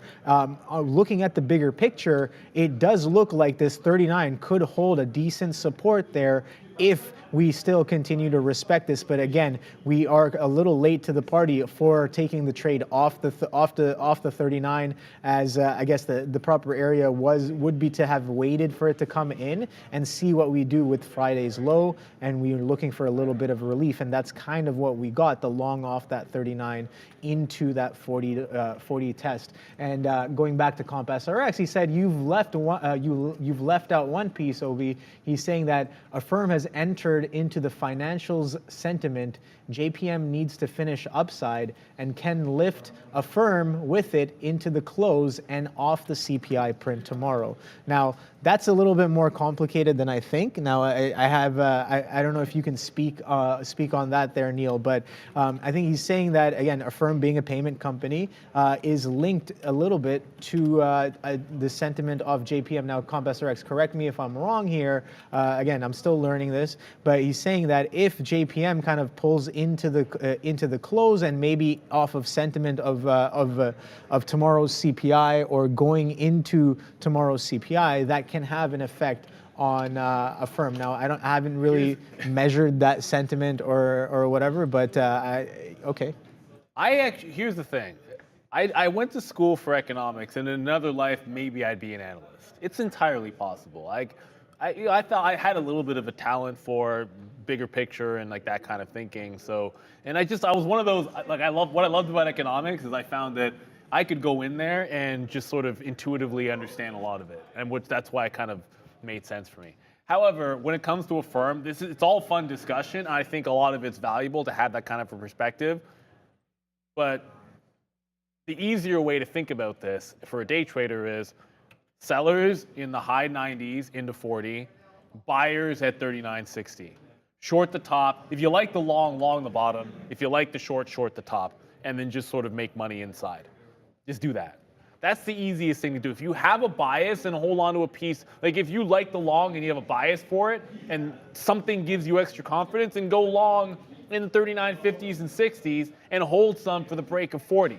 Or swing trade it if you want to. Me, I'm just going to short it in front of 40 till 40 breaks and keep making sure that works. At the end of the day, it doesn't really matter. But if I had something as eloquent as was just pointed out, that made me like the short even more, then maybe I'd hold on to more of it. Or it's only 324. There's still some time toward the end of the day, but I don't. I'm just scalp trading it because that's all I can see. Ron Olive, what do we think about Oracle? We're going to find out, aren't we? And if you're wondering, are we still going to do the aftermarket show? You should know we don't take any breaks around here. So the market recap is still on after. Are we going to talk about Oracle? You're damn sure we're going to talk about Oracle because it's reporting tonight. Nothing else is that matters. Oracle is the big earnings name after the bell today. What I can tell you about Oracle, great recovery type of name in terms of getting themselves into the picture when it comes to cloud and competing with the big boys. It has been in the midst of a rebound rally, and that rally ran into a brick wall that is $118. So everything, well, at least for me, when I'm looking at this, I own this in my personal account. I have for a long time. I have not added to it in a very long time. But if he can't get through 118 on earnings, that's what's going to matter to me. If it doesn't get through 118, then does it hold one of the major moving averages on the backside here? More importantly, the 200-period moving average back at 107. As a trader, that's what my concern would be. What is the price action at these gargantuan levels after the report? Because I think what you've already seen is some of the other cloud names go absolutely ham and continue to go higher. A lot of that's AI hype, and it just happens to be they're also cloud names. So you're setting Oracle up for some pretty stiff competition here in terms of holding out and breaking back into the highs. The NASDAQ is at the highs. Mag 7 are at the highs. Microsoft is at the highs. Google has been going into the highs. Oracle has been languishing a little bit. This is a big test for them. And if it gets past the 18, then I don't necessarily care what's in the report that much. I just care that there's buyers above that price. And if they are, I'm joining. If buyers are above 118, I'm looking for longs tomorrow. Now that's, unless there's something completely disastrous when I read the earnings, I'm like, well, that was pretty crap. Then I'm going to stick to the price action for Oracle because I see a stock which is holding an upward trend and trying to make another run at that level into earnings. I think that's going to be key. We'll know at 4:15 to be sure. Forest Live says Mag 7 curling up into the 30-minute. Well, I can tell you this much. Apple, with the tight stopped out. This is annoying, but it held that 193 area. It's still holding 193. Tesla is holding VWAP, so we've got good resistance level.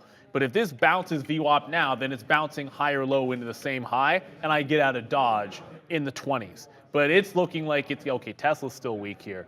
Tesla looks like it's going to be okay. Affirm, we already talked about that one. It's working, but I start to be concerned about Intel. Load, there we go. Intel holding 44.50. So we reloaded it just underneath 40, and it cannot seem to break out at the 50 level. Intel has been an absolute rocket today from start to finish, but it's starting to come up a little bit short. The market wanted to get back to the highs. This can't even bust a lower high here. So there's no reload for me on Intel. We'll just sort of take the money and run on this. If it cannot break higher, we'll just get out. I like the Tesla short. That is certainly looking pretty good. Let me know what other names are you guys looking at that look pretty good. Bonkzilla, line in the sand. One of the things I like having lines in the sand when it comes to looking at a stock. Like, what is that level? If it's under this level, I'm not thinking about long. If it's over this level, I'm not thinking about short. I find it's important to establish a bias, and if you can find a key price level that's that important, everything becomes a heck of a lot easier. Because if you like long or short at pretty much every price, I think you get yourself into some trouble.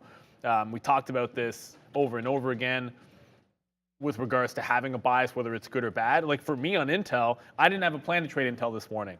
But I did have a resistance level that if it was above it, I was looking for longs, and it simply broke that, so just go long. Everything becomes really simple. Look for longs above it into resistance, which is 45.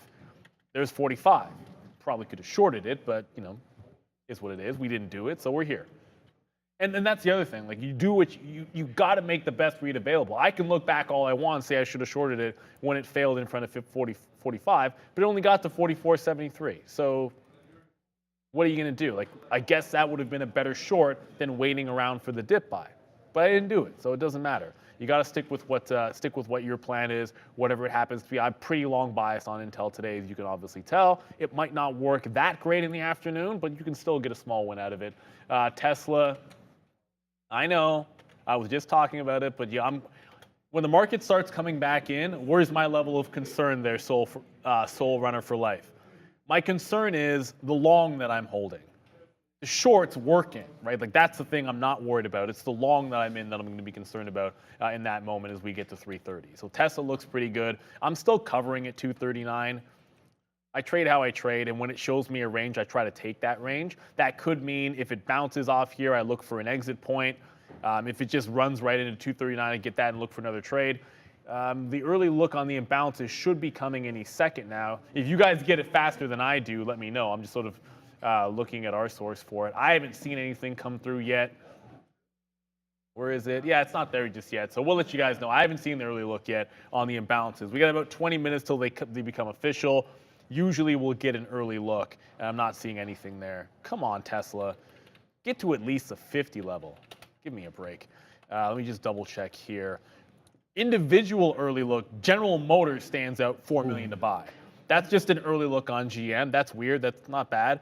Disney, 1 million to sell. That's an early look. Those are the only ones that really matter. JPM, small sell. Palantir's a 600,000 buy. That's not gigantic at all either. I think it's Disney and GM would be the two ones of note. Just going to double check GM here.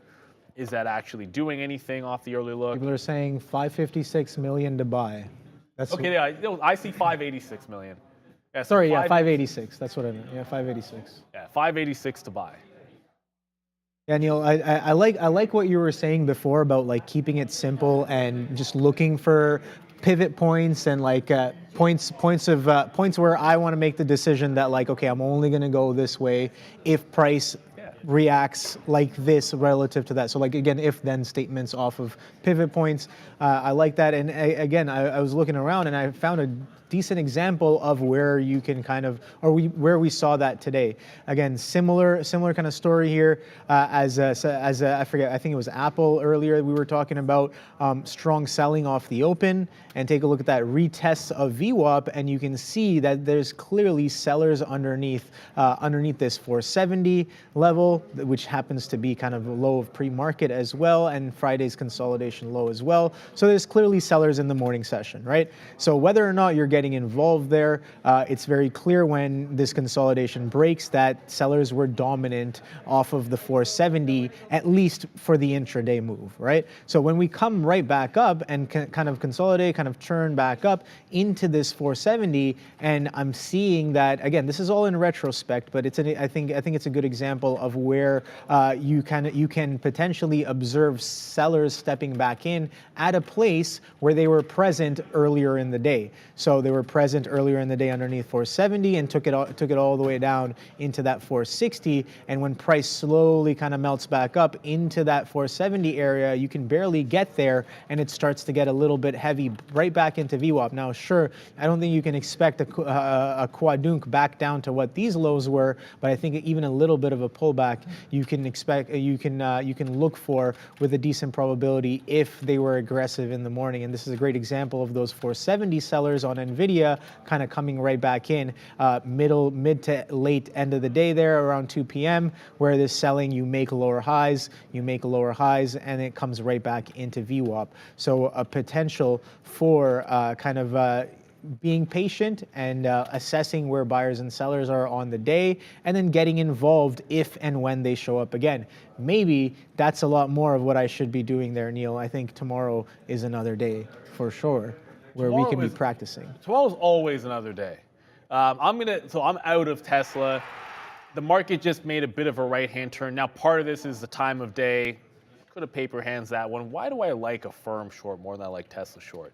Sometimes I got to ask myself that question. It is maybe because it's a firm. I don't know. That my bias gets the better of me sometimes. But the buyers stepped in here at 239.5, held it a couple of times. So I just got out. If the market's going to do this whole dance, I don't know. It could be the wrong decision to have gotten out of Tesla. I'll have to live with it. The other thing I want to consider there, we'll get about $1 out of the trade, is we're starting to move higher on Intel. So if this gets to the top, I just take it out. So I'm looking for the mid-60s. I didn't have an offer out there, but I'm throwing it out there. If we get it, we get it. You got to ring the register on trades, especially when you're day trading. As a day trader, we have 25 minutes and you have to be out of all your positions. Well, given the fact that I'm moving to do the market recap show, you'll hear Sean say this as well, I'll get up like 5 minutes early just to be set up over there and forego that last couple of minutes to take some positions on. So it's a very different game as a day trader. We're going to have Michael Noss on tonight. He, of course, being more of a swing trader and get those higher time frame ideas. But a day trader has to be cognizant not just of their entries and exits, but also the clock, because you have to have the time for the move to work as well. And in the afternoon, a lot more scalp trading. That's why on a Tesla, if this is earlier in the session, like if I have this short here, I'm probably holding something through for more.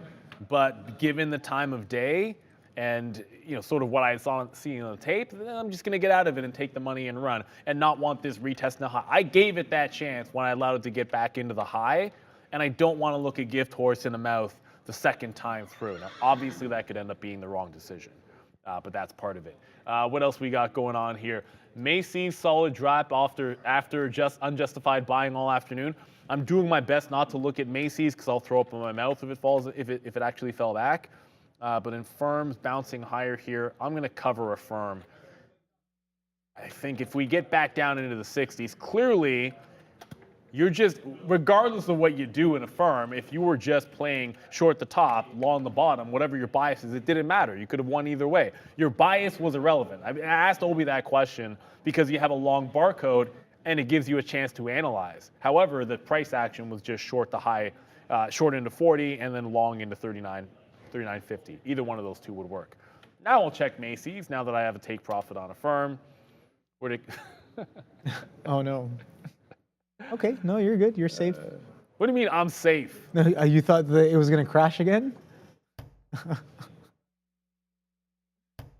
Boom. Oh, we got this one. Doosh, doosh, doosh. That was me on Macy's today.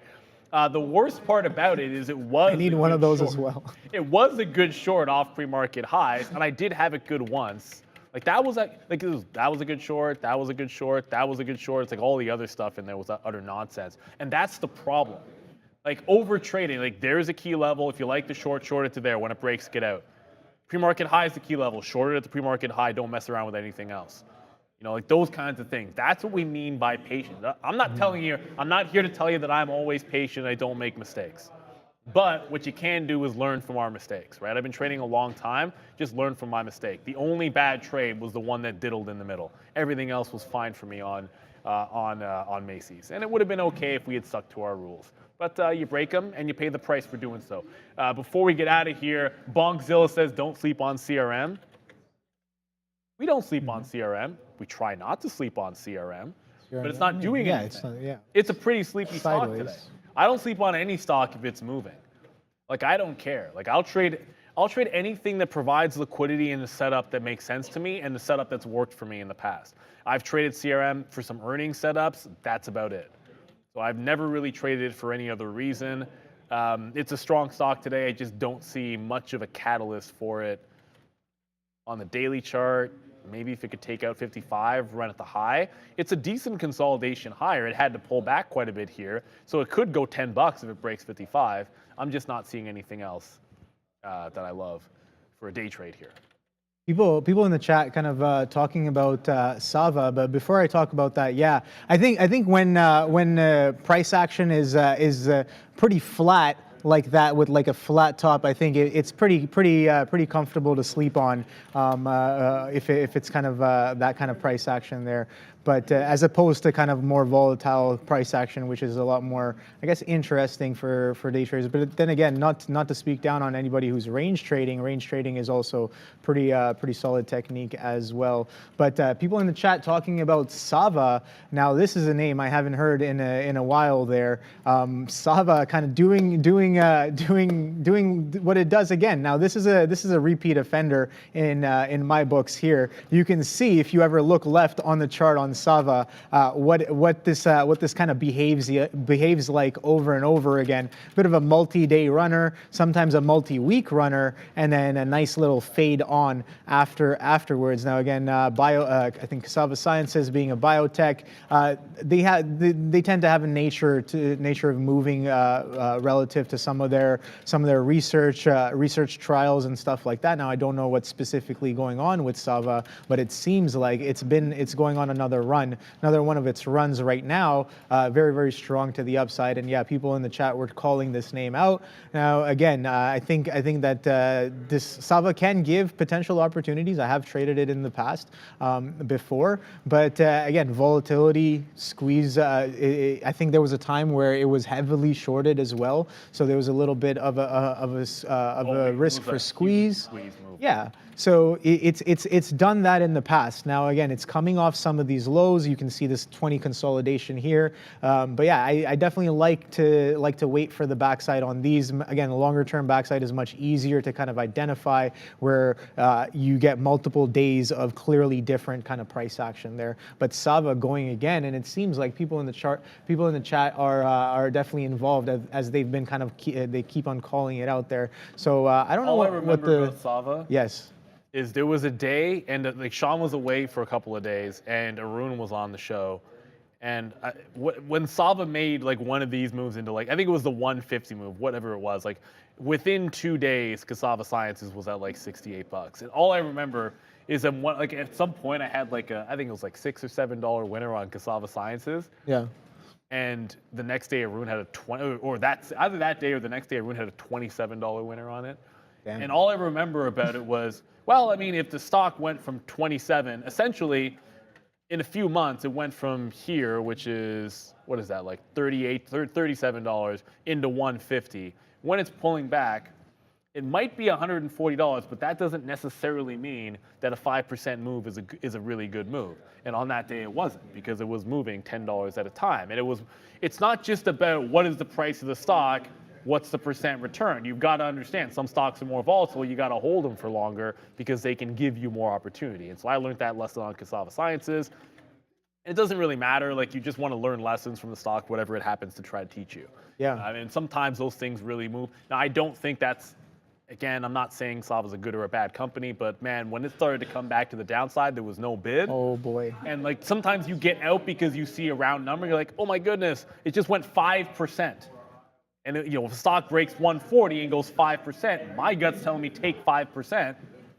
My brain should have been saying this stock could fall another $10, no problem. Yeah. And sometimes that's what happens. So with 7 minutes to go till the imbalances come out, a firm is now not doing anything. I should have taken it all out in the 60s. Maybe we can still get that in the 70s. We'll go for that there. Like I said, we got out of Tesla.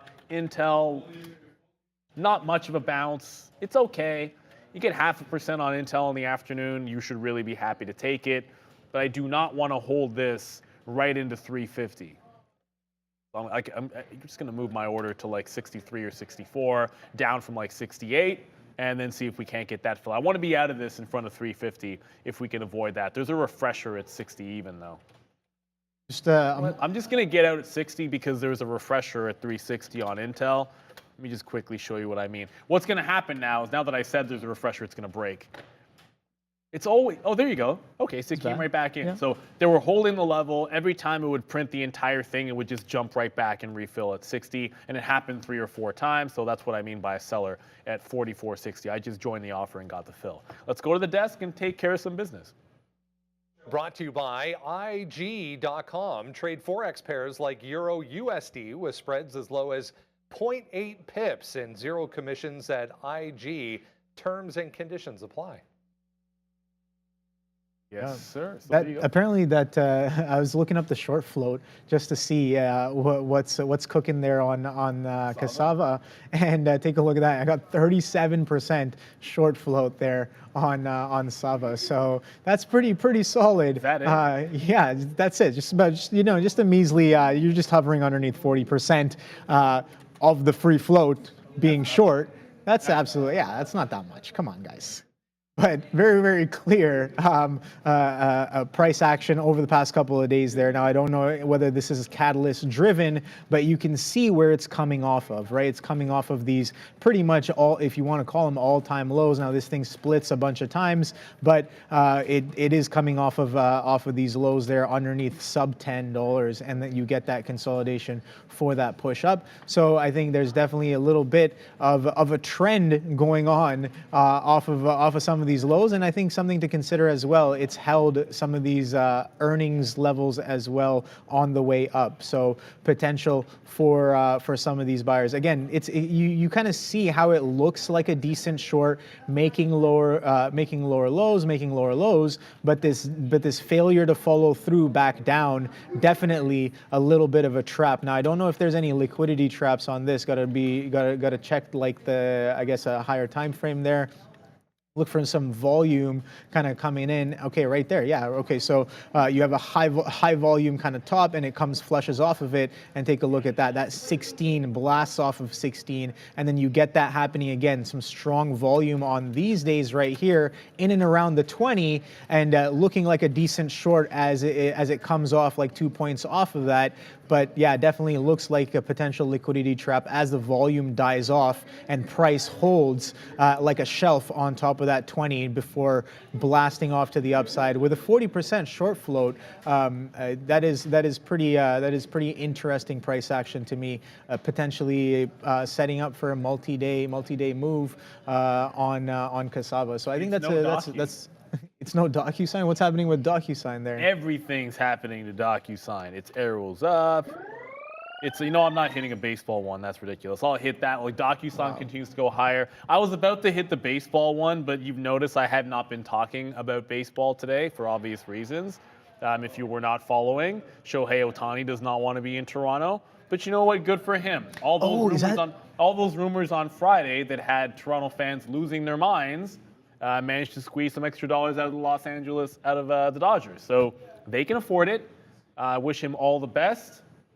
I think I might have seen a picture about. Is he the dude that I saw a picture about it in passing on social media? Is this dude who had rumored he had rumors to sign with Toronto, but then he went with something that starts with the Los Angeles Dodgers. Dodgers, yeah, with a D. I was going to say with a D. 10 years and $700 million? $100 million. Beauty, nice. And the crazy thing about it, good stuff. He'll be worth every single penny.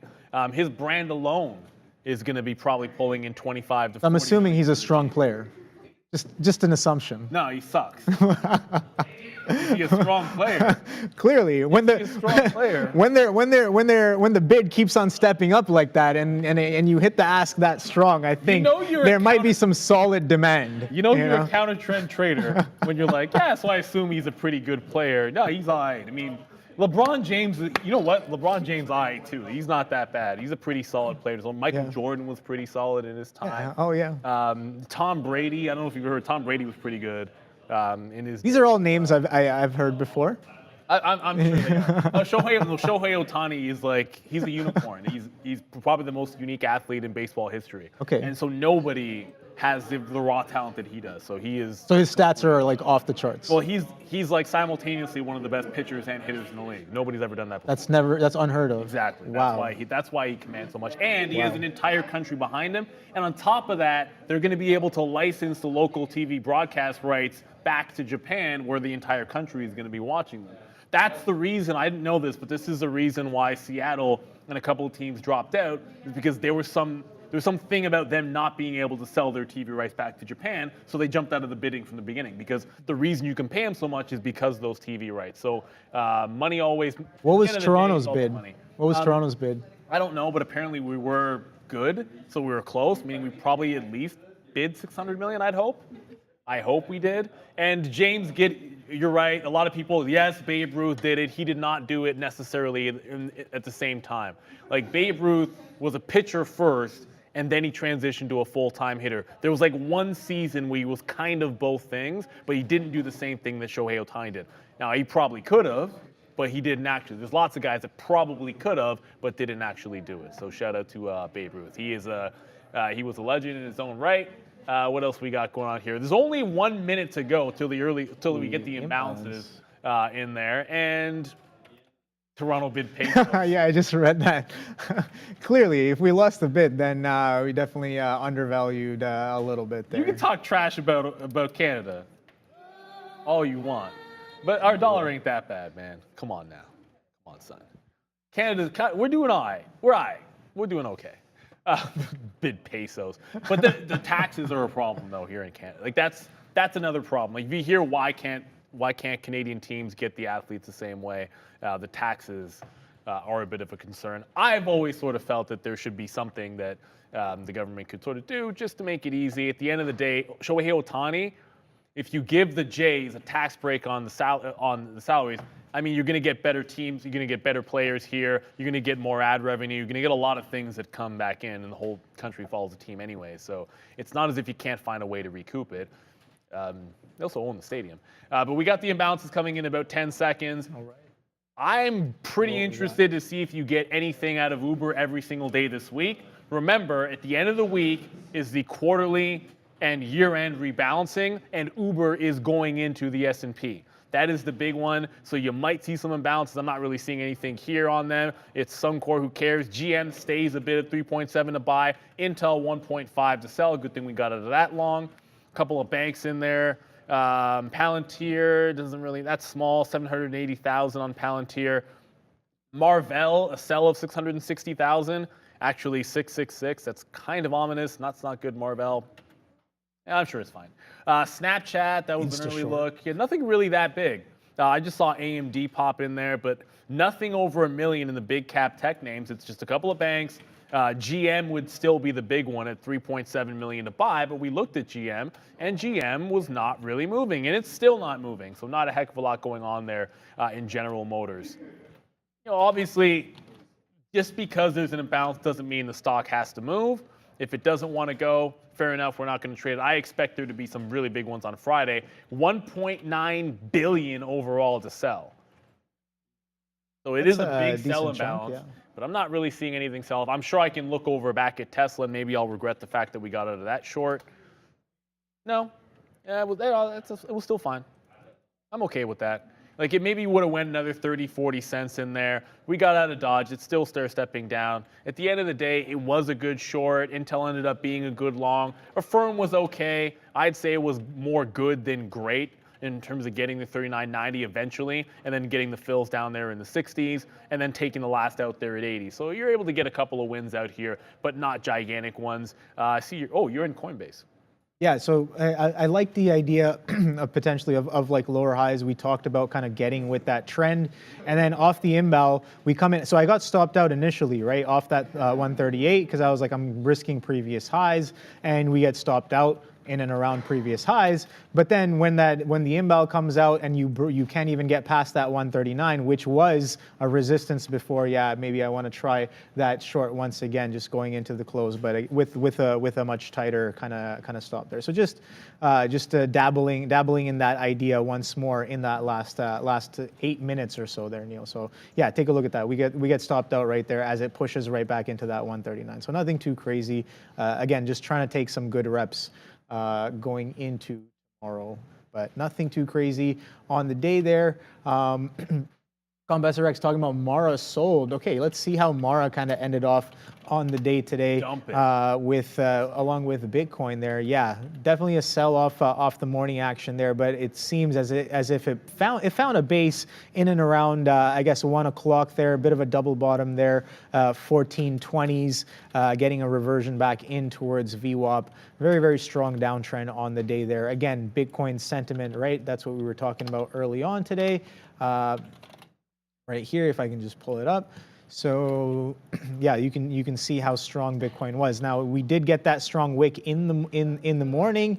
When we started off here, we were still around some of those levels, but we retraced all the way back down and actually kind of almost did a lick grab of that wick from earlier this morning. The low being for 41.50 on I guess which exchange? I think this is the Binance exchange. So that's the low right now on this exchange here on Bitcoin, 41.50, and kind of pulling back in. So definitely kind of well within that quadrupole candle range.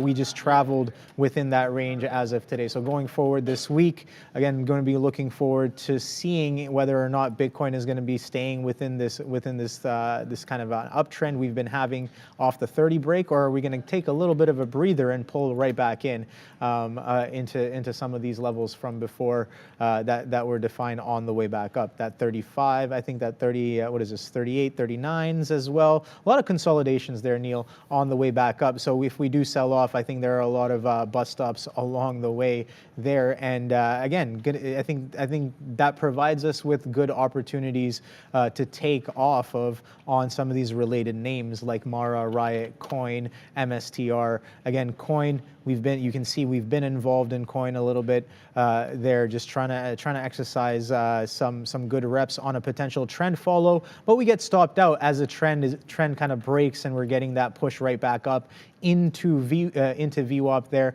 Now, sure, one can argue that the trend is still technically to the downside on the day, as we haven't really printed a relatively stronger high to the morning and also the midday session as of right now.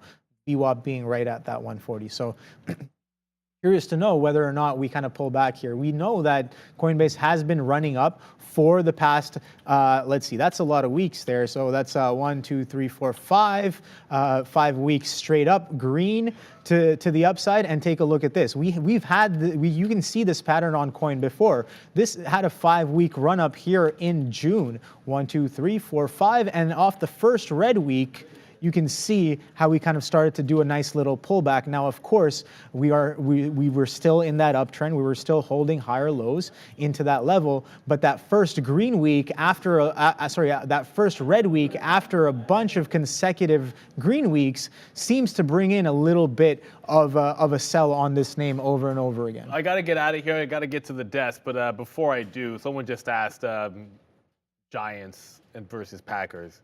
My homie Sean's not here today. What do you expect me to say? I think Packers are going to cover tonight. I'll give you guys some thoughts when we go to the market recap show. I'll give you guys thoughts on the other game, which has Miami and the Titans playing. But I got an idea for that. But we got to go Packers, man. I mean, Packers have looked pretty good recently, and Jordan Love's playing pretty well. But I'm going to get Mosey on over to the desk. It's been a fun one. Before I get out of there, though, I have to hit this key because Sharif messaged me and he said, "Hey, man, can you just do this for me?" Oh yeah, we got to fill the quota.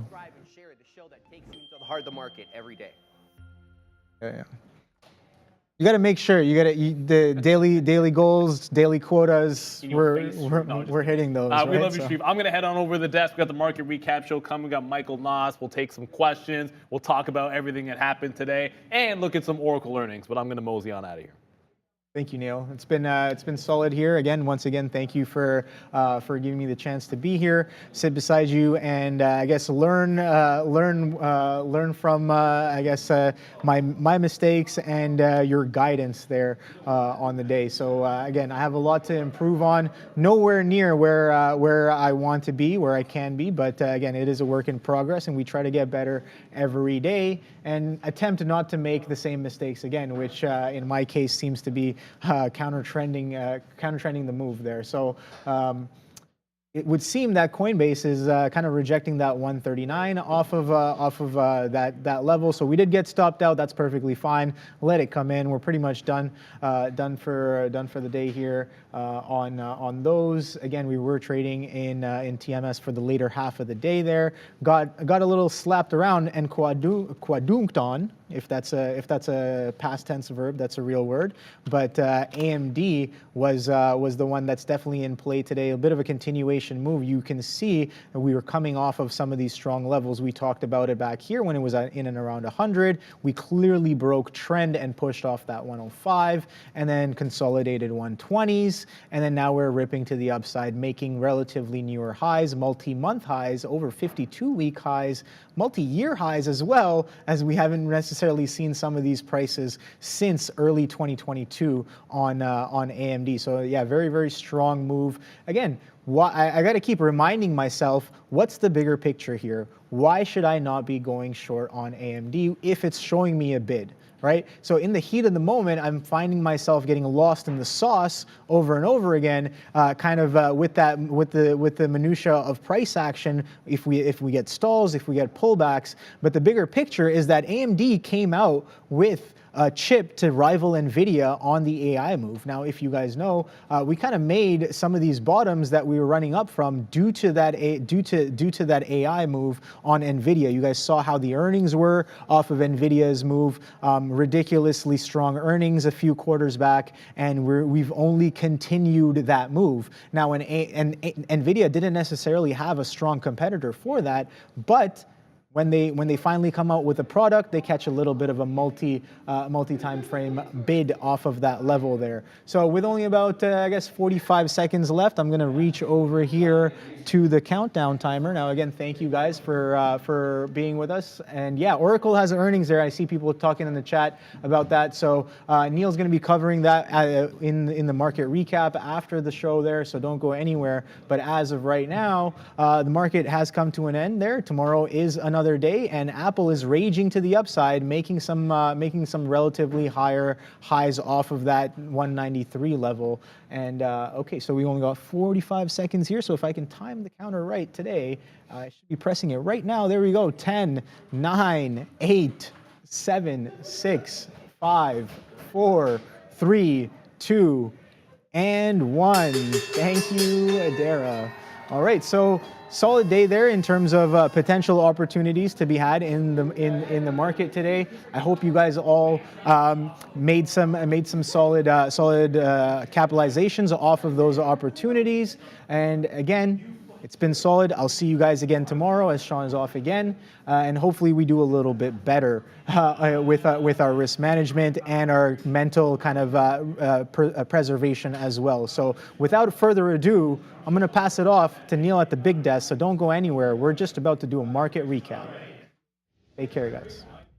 Yes, sir. Go absolutely nowhere because we got the market recap today. There's a lot to go over, plenty of action, especially when it comes to those chips. The Mag 7, meh, not looking that great, but we had lots of opportunities. When the stocks go up, you can go long. When they go down, you can go short. That's the best part of trading. So as I said, we're going to cover some things here for you. If I get something on Oracle, I'll let you guys know. We are expecting Oracle after the bell, so that's the major earnings play. Jumping right on into things, though, we always talk about the overall market and how we've been dragged to the upside. Oh my goodness, by the Mag 7. This was not it. The Meh 7 I just saw in the chat there, if he rhymes with AMC. The Meh 7? We can't. Yeah, one day we're calling them the Meh 7 already? Okay, let's have a bigger pullback and then we can talk about that. But overall strength did exist in a few places, and I want to start there. Let's put a smile on our faces if you happen to be long the semis.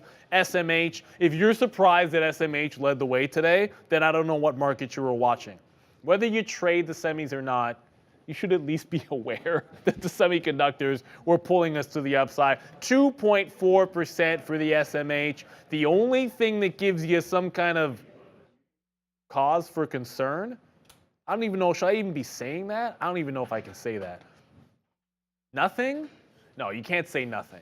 NVIDIA wasn't super strong today. Like, that would be the one thing, maybe you're a little bit concerned about that, but SMH, look at it breaking out to the upside. AMD was an absolute banger. We'll talk about AMD in the trade review today because that was a fantastic opportunity where you had to just join the trend, and that's what it was for me because it could have been red. I was 1 for 4 to start today on AMD, but you had one good long trade and then everything is fine. You can be positive on the stock when that happens. So SMH has led the way. You did have some strength in retail as well. This is what's spicy. Now, there was a great question in the chat asking about credit card debt and is that a concern for the credit card holders and the consumer? Yes, it is.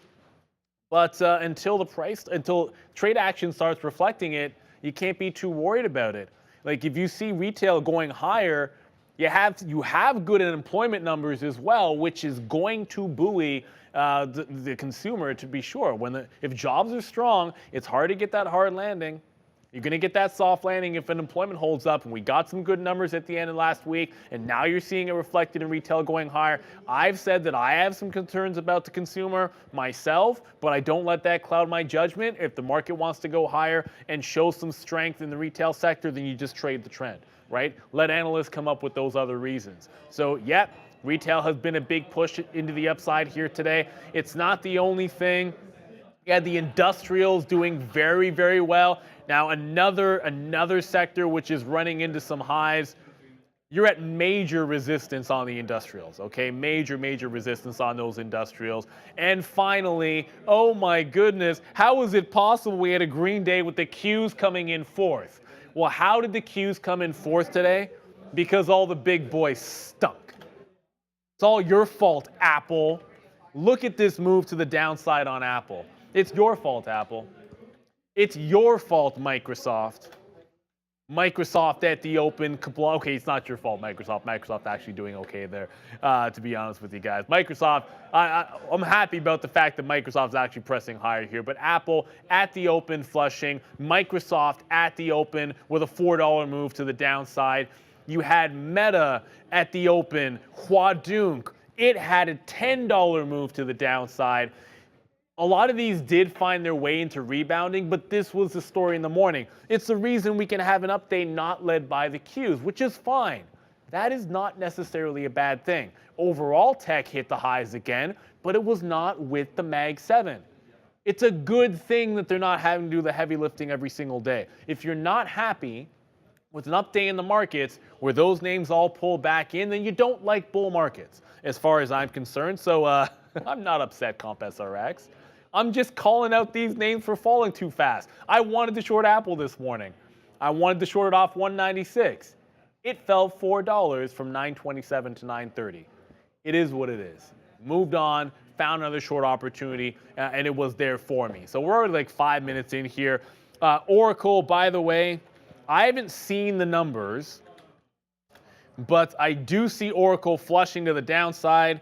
Well, remember when Neil said it needs to get above when I said it needs to get above the 118 level, that's going to be a big test for Oracle. I only want to be a buyer above it, breaking back out, yada, yada, yada. Well, Oracle's failing into the downside here. I see them beating 134 versus 132, but revenue missed by about 100 million here. Haven't seen anything on the guide just yet. 10% increase in earnings year over year. But you cannot miss on revenue, not when you're failing major resistance at that 118 level. That's not necessarily a great sign there. So it looks like the revenue was a 5% increase. So single-digit increase on revenues is not going to generally get it done when you are facing major resistance. The good news for Oracle, let me pop out the daily chart before we get into the trade review because we care about the stocks that are moving here. The good news for Oracle, it's trading down in the 108 level, and 100, it had a world of buying. A world of buying at that level. So you're just barely getting back into these key levels. I think the 108 is where it looks pretty juicy. From there, 100's been fantastic on Oracle. So not the best look here for Oracle, but it's finding stability in the aftermarket pretty much where you'd hope that it would. You want those previous resistance spots to kind of turn into support. First step would be holding on to this 108. It's early. Price action at 405 or 410 means nothing when you come in the next day. Unless you're looking for a scalp long, to me 100 is the bigger level. That's the area that I like for support on Oracle, but I like the fact you're holding this 108. So good start if it can manage to hold this level. But that 118, that was a big kill spot. Can't miss on revenue, Oracle, when you have major resistance out in front of you. That's not a good look at all for Oracle. Talking about a trade review, we'll see what happens trending tomorrow in Oracle, whatever direction it might be. But I will say this, don't fight the trend. Whatever bias you come into tomorrow, if you want to trade the big earnings name, don't let the bias get the best of you because the trend at the end of the day is going to be your friend. And I'll talk about what happened on AMD here because this is the trade I'm the most happy with. I fought the trend on Macy's and lost today. I had like 3 really good shorts and then one that really stunk. And the one that really stunk, I allowed it to ruin my day. And you should not let that happen. I'm usually very, very disciplined about never letting one bad trade turn me red on a stock or have one outsized loss in terms of having a max loss on one position. If I had had 4 losing trades on it and lost the amount I did, I'd be okay with it, but I shouldn't have it happen on one. Now, AMD could have been the same story. You had resistance at 132. I like to short off 132. And the funny thing about it is, it initially worked shorting off of 132, and sometimes that's just going to happen. Let me just, let me go with let's go with the daily again and just do that picture-in-picture thing. So there's your 132 level. And I'm going to pop this to a 3-minute chart and then do this little fun thing where you double-click. So 132 right at the open was a good short. It failed 132, pulled right into 131. I'm like, okay, we got the right level, got the short. It worked a little bit, comes back into reload, stopped out. But what did I do? Did I average back into it? Nope. As a matter of fact, I had shorted the 130 for a 30-cent hit, so I was actually 0 for 2. And then the reload, we went 0 for 3. There was one good winning short in there, so I'm 1 for 4 at this point. But what happens? AMD rocket ships up. I miss it. But this is the 132 level. That's our key, right? 132. What happens when it holds support? If that's the level you like and it holds support at that level, it doesn't matter what your bias was. It's an upward trending stock, and the previous resistance level is showing you support. You just buy it. That is a setup. I talk about this all the time. When support turns into resistance and resistance into support, if it's a big level as a day trader, that's where you should trade. And if you can follow the trend with that, that's what you should be doing. So it gave the trade off for the 132 level. I was all out by the time it got to 134, and we had a scalp trade in the afternoon, 34 to 34.5. But all you need is one good trade. That's a $2 move, whether you capture an average of $1 in it like I usually will on a level like that because I'm getting out on the way up, that can make up for 3 hits on the stock easily. And then you can be green and actually positive pretty well on it. That's the thing about catching that one good trade and acknowledging when you're wrong. So 2 for 5 today on AMD ends up being my number 2 stock on the day. And that's because you join the trend and hold for the move and have tight stops when you're wrong. That's what it's all about. I don't care what style of trade it is that you do, or look, it's not about style of trade. Whether you guys are momentum traders or swing traders or whatever style you guys might have, the fundamental rules of trading are going to apply when it comes to risk to reward and not being stubborn and following the trend and having it out and holding on to your winners longer and getting out when you know you're wrong. All of those things are always going to matter. I just want to double check. I'm going to keep this nice and big so I can go back to Oracle. Oracle is still, it's not holding this 108 level, unfortunately, on Oracle. Not looking pretty good here, but I don't know. No, okay, we're good. I was about to jump. I didn't know if I heard Ramin just say NOS, and apparently he's not ready just yet. So I didn't know that. I didn't know. So I was like, I don't want to keep the man waiting. It's the NOS boss. I'm not keeping the NOS boss waiting. But Oracle's still looking rather sick here, unfortunately. It's not looking too good. I wanted to see it hold that 108. It's a good sign that it's made a bit of a bottom in here. I haven't seen anything that stands out in terms of their numbers. It looks like, their the cloud revenue was up 25%. Their cloud infrastructure revenue was up 52%. You had double digits across the board. It looks like it's the revenue miss overall that looks like it's a bit of a problem. So they're saying demand for cloud infrastructure and generative AI services increasing at an astronomical rate. What else are they going to say? We know everyone is spending on AI infrastructure. But you know what's even better than saying they're doing that? Actually beating on revenue. Having the numbers justify that as well. So this is why it's getting punched today. This stock's going to be fine in the long term. It's just a matter of, hey, it matters a heck of a lot more when you actually have the numbers come through. NVIDIA certainly taught us that lesson as well. And Mason in the chat just said Lucid, ouch. We're bagging on Lucid when the market's closed? Seriously? Yeah. We're bagging on Lucid when the market's closed, apparently, because Lucid down 7%. This Lucid, and this probably applies to, and I'm just riffing here, but this probably applies to a lot of the EV names. Not everyone's going to survive the next 5 to 10 years, but the story here with Lucid is Sherry House is resigning the CFO, effective immediately to pursue other opportunities.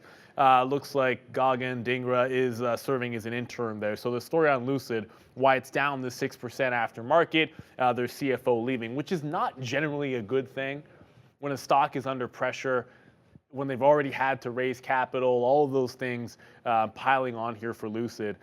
Maybe they're one of the winners. I mean, I would probably put Rivian a little bit more ahead of them, but not necessarily a good look here for Lucid, down this 6%. But we did tee it up, and thank you, Fabian. I never want to keep the man himself waiting.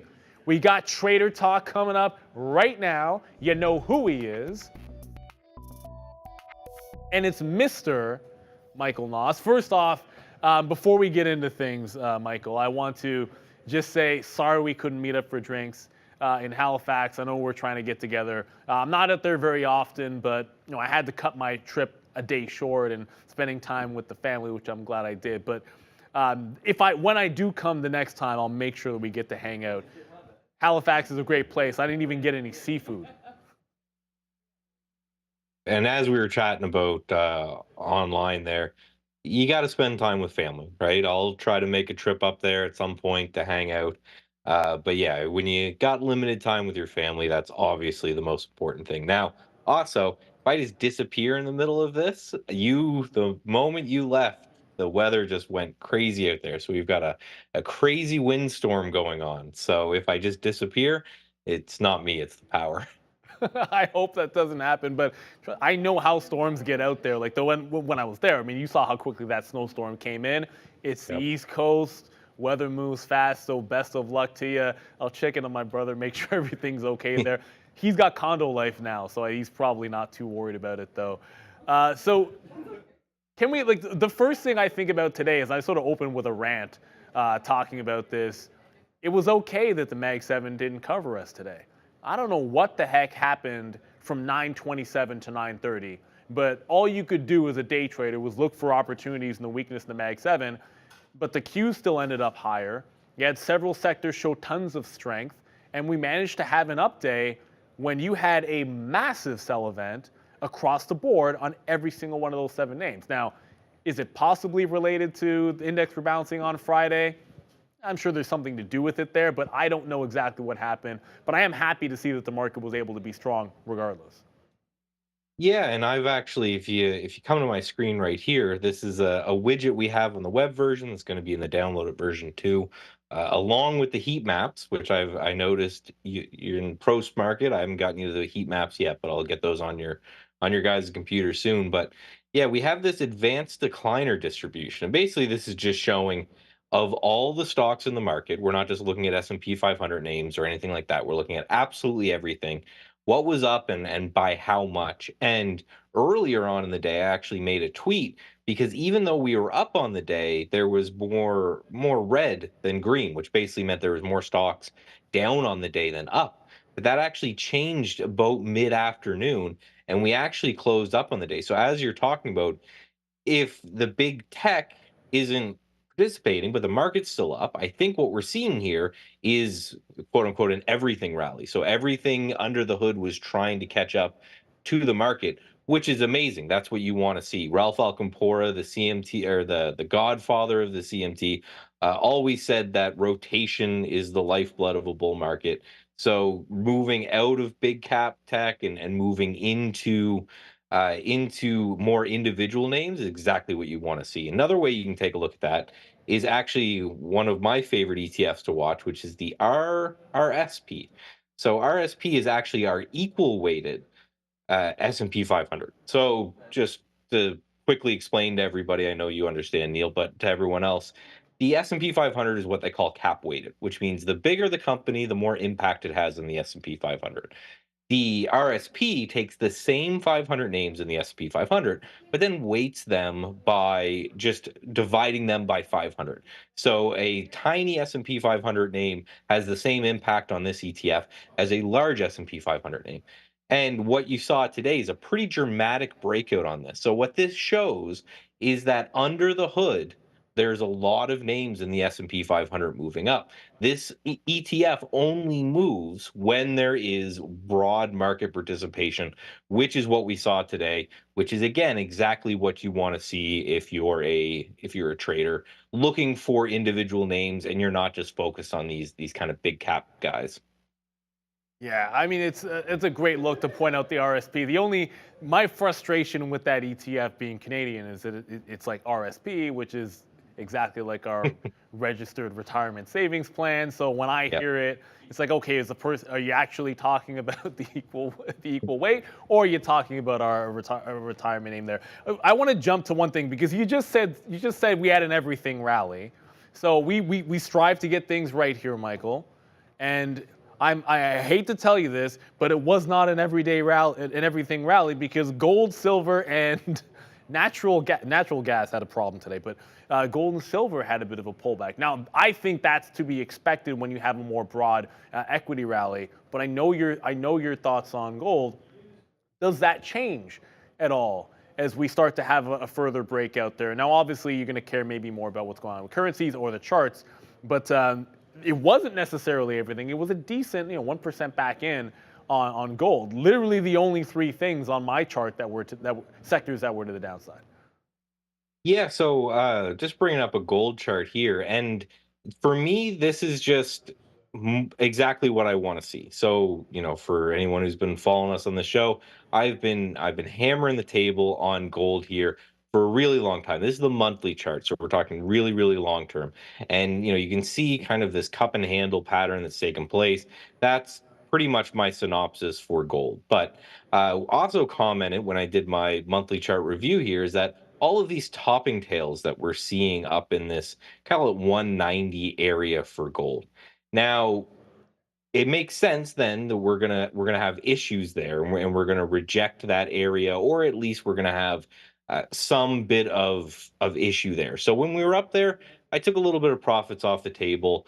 However, I'm looking to buy on dips. So one thing that I'm actually watching here is if you draw an anchored VWAP, and I know you guys have Brian Shannon on all the time, and he's kind of the anchored VWAP king. From this last low right here, and this is the October low before we had this monster rally in gold, we're getting close to that now. It's sitting at about 182.50. So I'm still holding, call it a core position of gold, but I'm trying to trade around that position by selling when it hits resistance, trying to buy back in when it gets to support. Ideally, what I want to see it pull into that anchored VWAP, give me some sign that there's some support going on a lower time frame chart, or see some bullish candlesticks or something there. And then I want to load back in, because if we're going to break this high, I want to be very, very long gold, but not irresponsibly, right? So if we're going to get up there and we're going to fail like we did, I'm going to get out some. I can actually show you on the chart here where I got out and why, is because we had this giant rally day right here. And then the next day we gapped down and we completely erased that whole rally. And as soon as that rally couldn't hold, I knew it was time to take that chunk off. I had a good profit because the last time I was buying was the first touch of this anchored VWAP. So I took some of that off the table, but I'm still hungry for more. I'm still betting that this cup and handle pattern plays out to the long side at some point. So I'm going to see if, again, the big if, we get support near that anchored VWAP. I think I'm going to be adding back into gold here.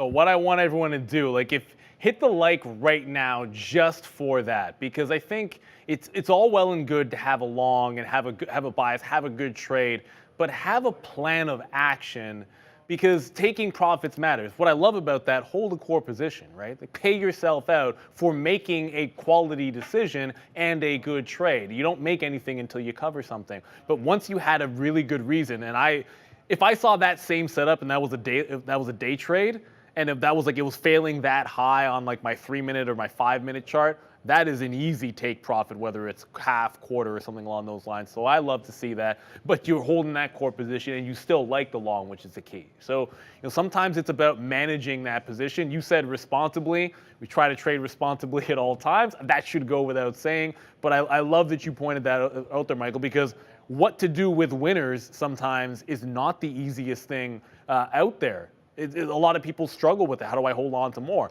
Where do I take profit? So it's really important that we discuss that. Yeah, I would argue that what to do with winners is probably the hardest part of trading because ideally you have a entry criteria of some description. I don't think it truly matters too much what it is. Hopefully you're trading with the trend. You're either buying breakouts or pullbacks or whatever it is. And then hopefully when you enter the trade, you also have a protective stop loss. So losing trades are simple. We just flickered there a bit, but losing trades are simple because you take the trade, you get stopped out, and you get a little mad, and you move on with your day, and it's fine.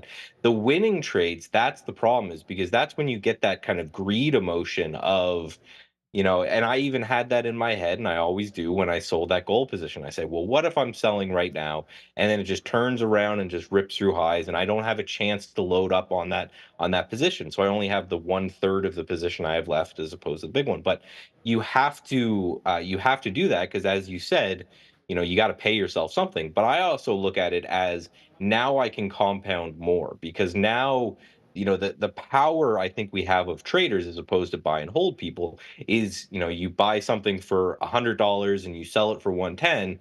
Well, if you can buy it back for that $100 price, well, you have that profit that you can put into it as well. So it allows you to compound more. So if gold holds this level, I can take not only the original position I had, but plus the profits I made and put that in there. And it allows you to grow your position while, again, not growing your risk. Because now, if we ever break kind of this low here at 180, well, I'll probably move out of that entire position and then wait for another opportunity. But yeah, it's the entries are pretty easy, at least for me. Entries are easy, stop losses are easy. The when to get out for profits, that's the hard part. Yeah, I agree. I tend to be, when you're on that, like, I call it like disciplined, risk averse kind of style, I tend to find it the same way. I don't really get overly emotional about losses. I tend to always think about, like, how can I be better at holding and taking profits and that kind of good stuff. But we only have 5 minutes here. So obviously we just talked about the overall market. We talked a little bit about gold. You stayed bullish. I think that's the right thing to do. But is there anything specifically, not the broad market? Like, you talked about some names this morning that are setting up for you, but is there anything that sort of stands out for you? We're starting the weekend here. We have the Fed. We've got index rebalancing. There's a lot that's going on this week. So is there anything that catches your eye starting off this week? So one thing that I thought was interesting, I'll go to my ETFs list here, and again, we'll get you guys set up. This is part of Trade Ideas now, the ability to make these heat maps on any top list that you have.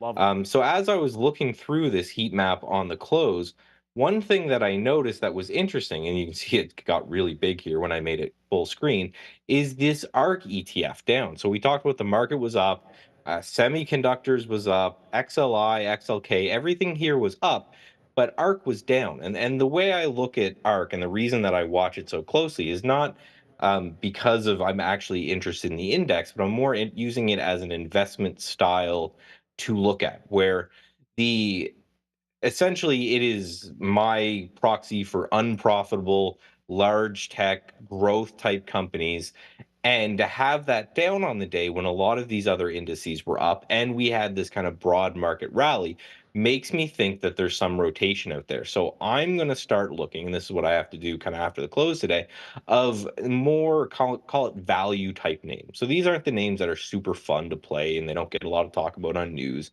But if we're getting this rotation out of these growth plays that have been doing so well since that last pullback and really all year, and we're getting into more of these names, I want to take a look at it. And one of these sectors is actually XLV, which is our healthcare sector. And the SPY pushed up a little bit, RSP we just showed pushed up a little bit more, but XLV, this healthcare sector, really had a great day. The percentage return isn't wild, but if you look at the chart, had a pretty clean breakout, came back to test that breakout area and then closed higher. So I'm going to start taking a look at more of these value-oriented areas, looking at things like healthcare. That might mean some Moderna or Pfizer, or maybe even looking more at Eli Lilly and these Ozempic companies. More of a focus there and a little bit less of a focus as what's been working for so long when it comes to these big tech and these big speculative names. Now, again, exactly what we want to see for a sustained bull market is rotation out of one sector and into another. So that's what I'm spending a lot of my time doing, is trying to predict what sector could be next. And just an initial look at that heat map XLV really stood out to me. No, I love that look, and to be honest, I'm glad you pointed that out, because I did not notice that about ARK today, and that's not a small deal. I mean, ARK also had a bit of a resistance point on the daily chart as well, so you could be right about that rotation. I like healthcare myself, and healthcare doing it without Lily today, because Lily had some bad news, so it's pulling back a little bit. That makes it, I think, even stronger. UNH, I noticed, wasn't even that strong today, so that is a great sign. Thank you as always, Michael. We made it. We made it. You didn't have a power outage, so best of luck. Obviously, I know how storms can get out east. I do like that. That looks pretty nice there. I'll have to come by and visit. As I said, thank you for So I reneged a little bit on my visit out there. We'll grab a beer the next time. We'll see you back on on Friday. Best of luck on your trading week. Thank you for stopping by. Michael Noss, Trade Ideas. Love that heat map. Love the talk on gold. Best of luck trading this week. Yeah, again, you spent time with family. It's what you should have done. Maybe I'll make a trip out of here the end of next year, or early next year, and we'll get a good special going or something. But I'll definitely see you in person sooner rather than later.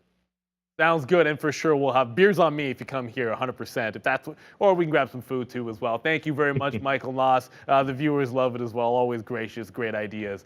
As always, take care. Thank you very much.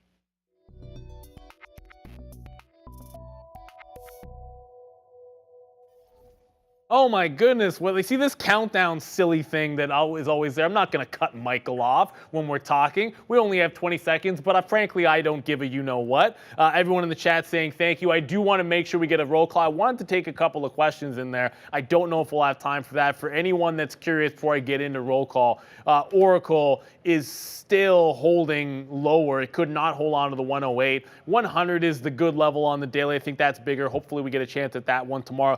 But shout out to Lava News in the chat. Andrew Chow saying another great show. Thank you for tuning in. Aldrich, what up? 4S Live. Also, Pauly D. You ain't Pauly D. That's D's up in the chat. You know who you are. We love you. Tom Trades, I see you there. Dynamite making that last second spin. I hope that one works out for you.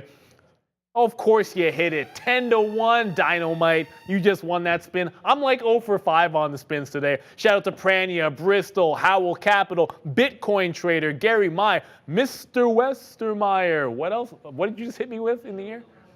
Oh, I can show the list. Fine, I'll show the list. There you go. Let's show it as well. Mr. Westermeyer, we'll see you next week. You're a good man. Henry Chung out there as well. Juan, Patrick, HPDS, Tom Trades, Pitchbull, Fat Figure number 1 every single day in the chat after I put it live, so technically I'm always number 1.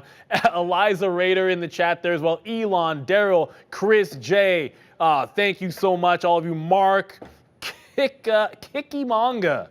Thanks for all you do. Thank you for tuning in and enjoying the show. It's always fun doing this with you guys. Chef Joe, what up? Been a while. Bob Coran as well in there. K Debs, Mr. Allen, Rhodesy, Angry Bear. Yes, Angry Bear. I like that one. That's a great name in there. Shout out to everyone in the chat. I hope you had a very, very fun day in trading and a successful day. It was a great day to be long, but you had to be sitting it out with those Mag 7. They were mostly pretty weak in there. Shout out to Obi, of course, stepping in. It was a great show, stepping in for my man Sean. I'm here for him every single day. We're going to do the same thing regardless. If you have not checked out the podcast, we'll drop this weekend with Brendan and Sean. Tune into that. You can listen to that on your way home after this. You can listen to it. I don't know. Do whatever you do during your drive, in the morning, rush, in the shower, whatever you want to do. Make sure you check out that podcast. I think it's absolutely fantastic. But with that, we're past time, and I'm going to get us out of here. We'll see you tomorrow, bright and early, as always, at 8:30 at Trader TV Live. Ciao.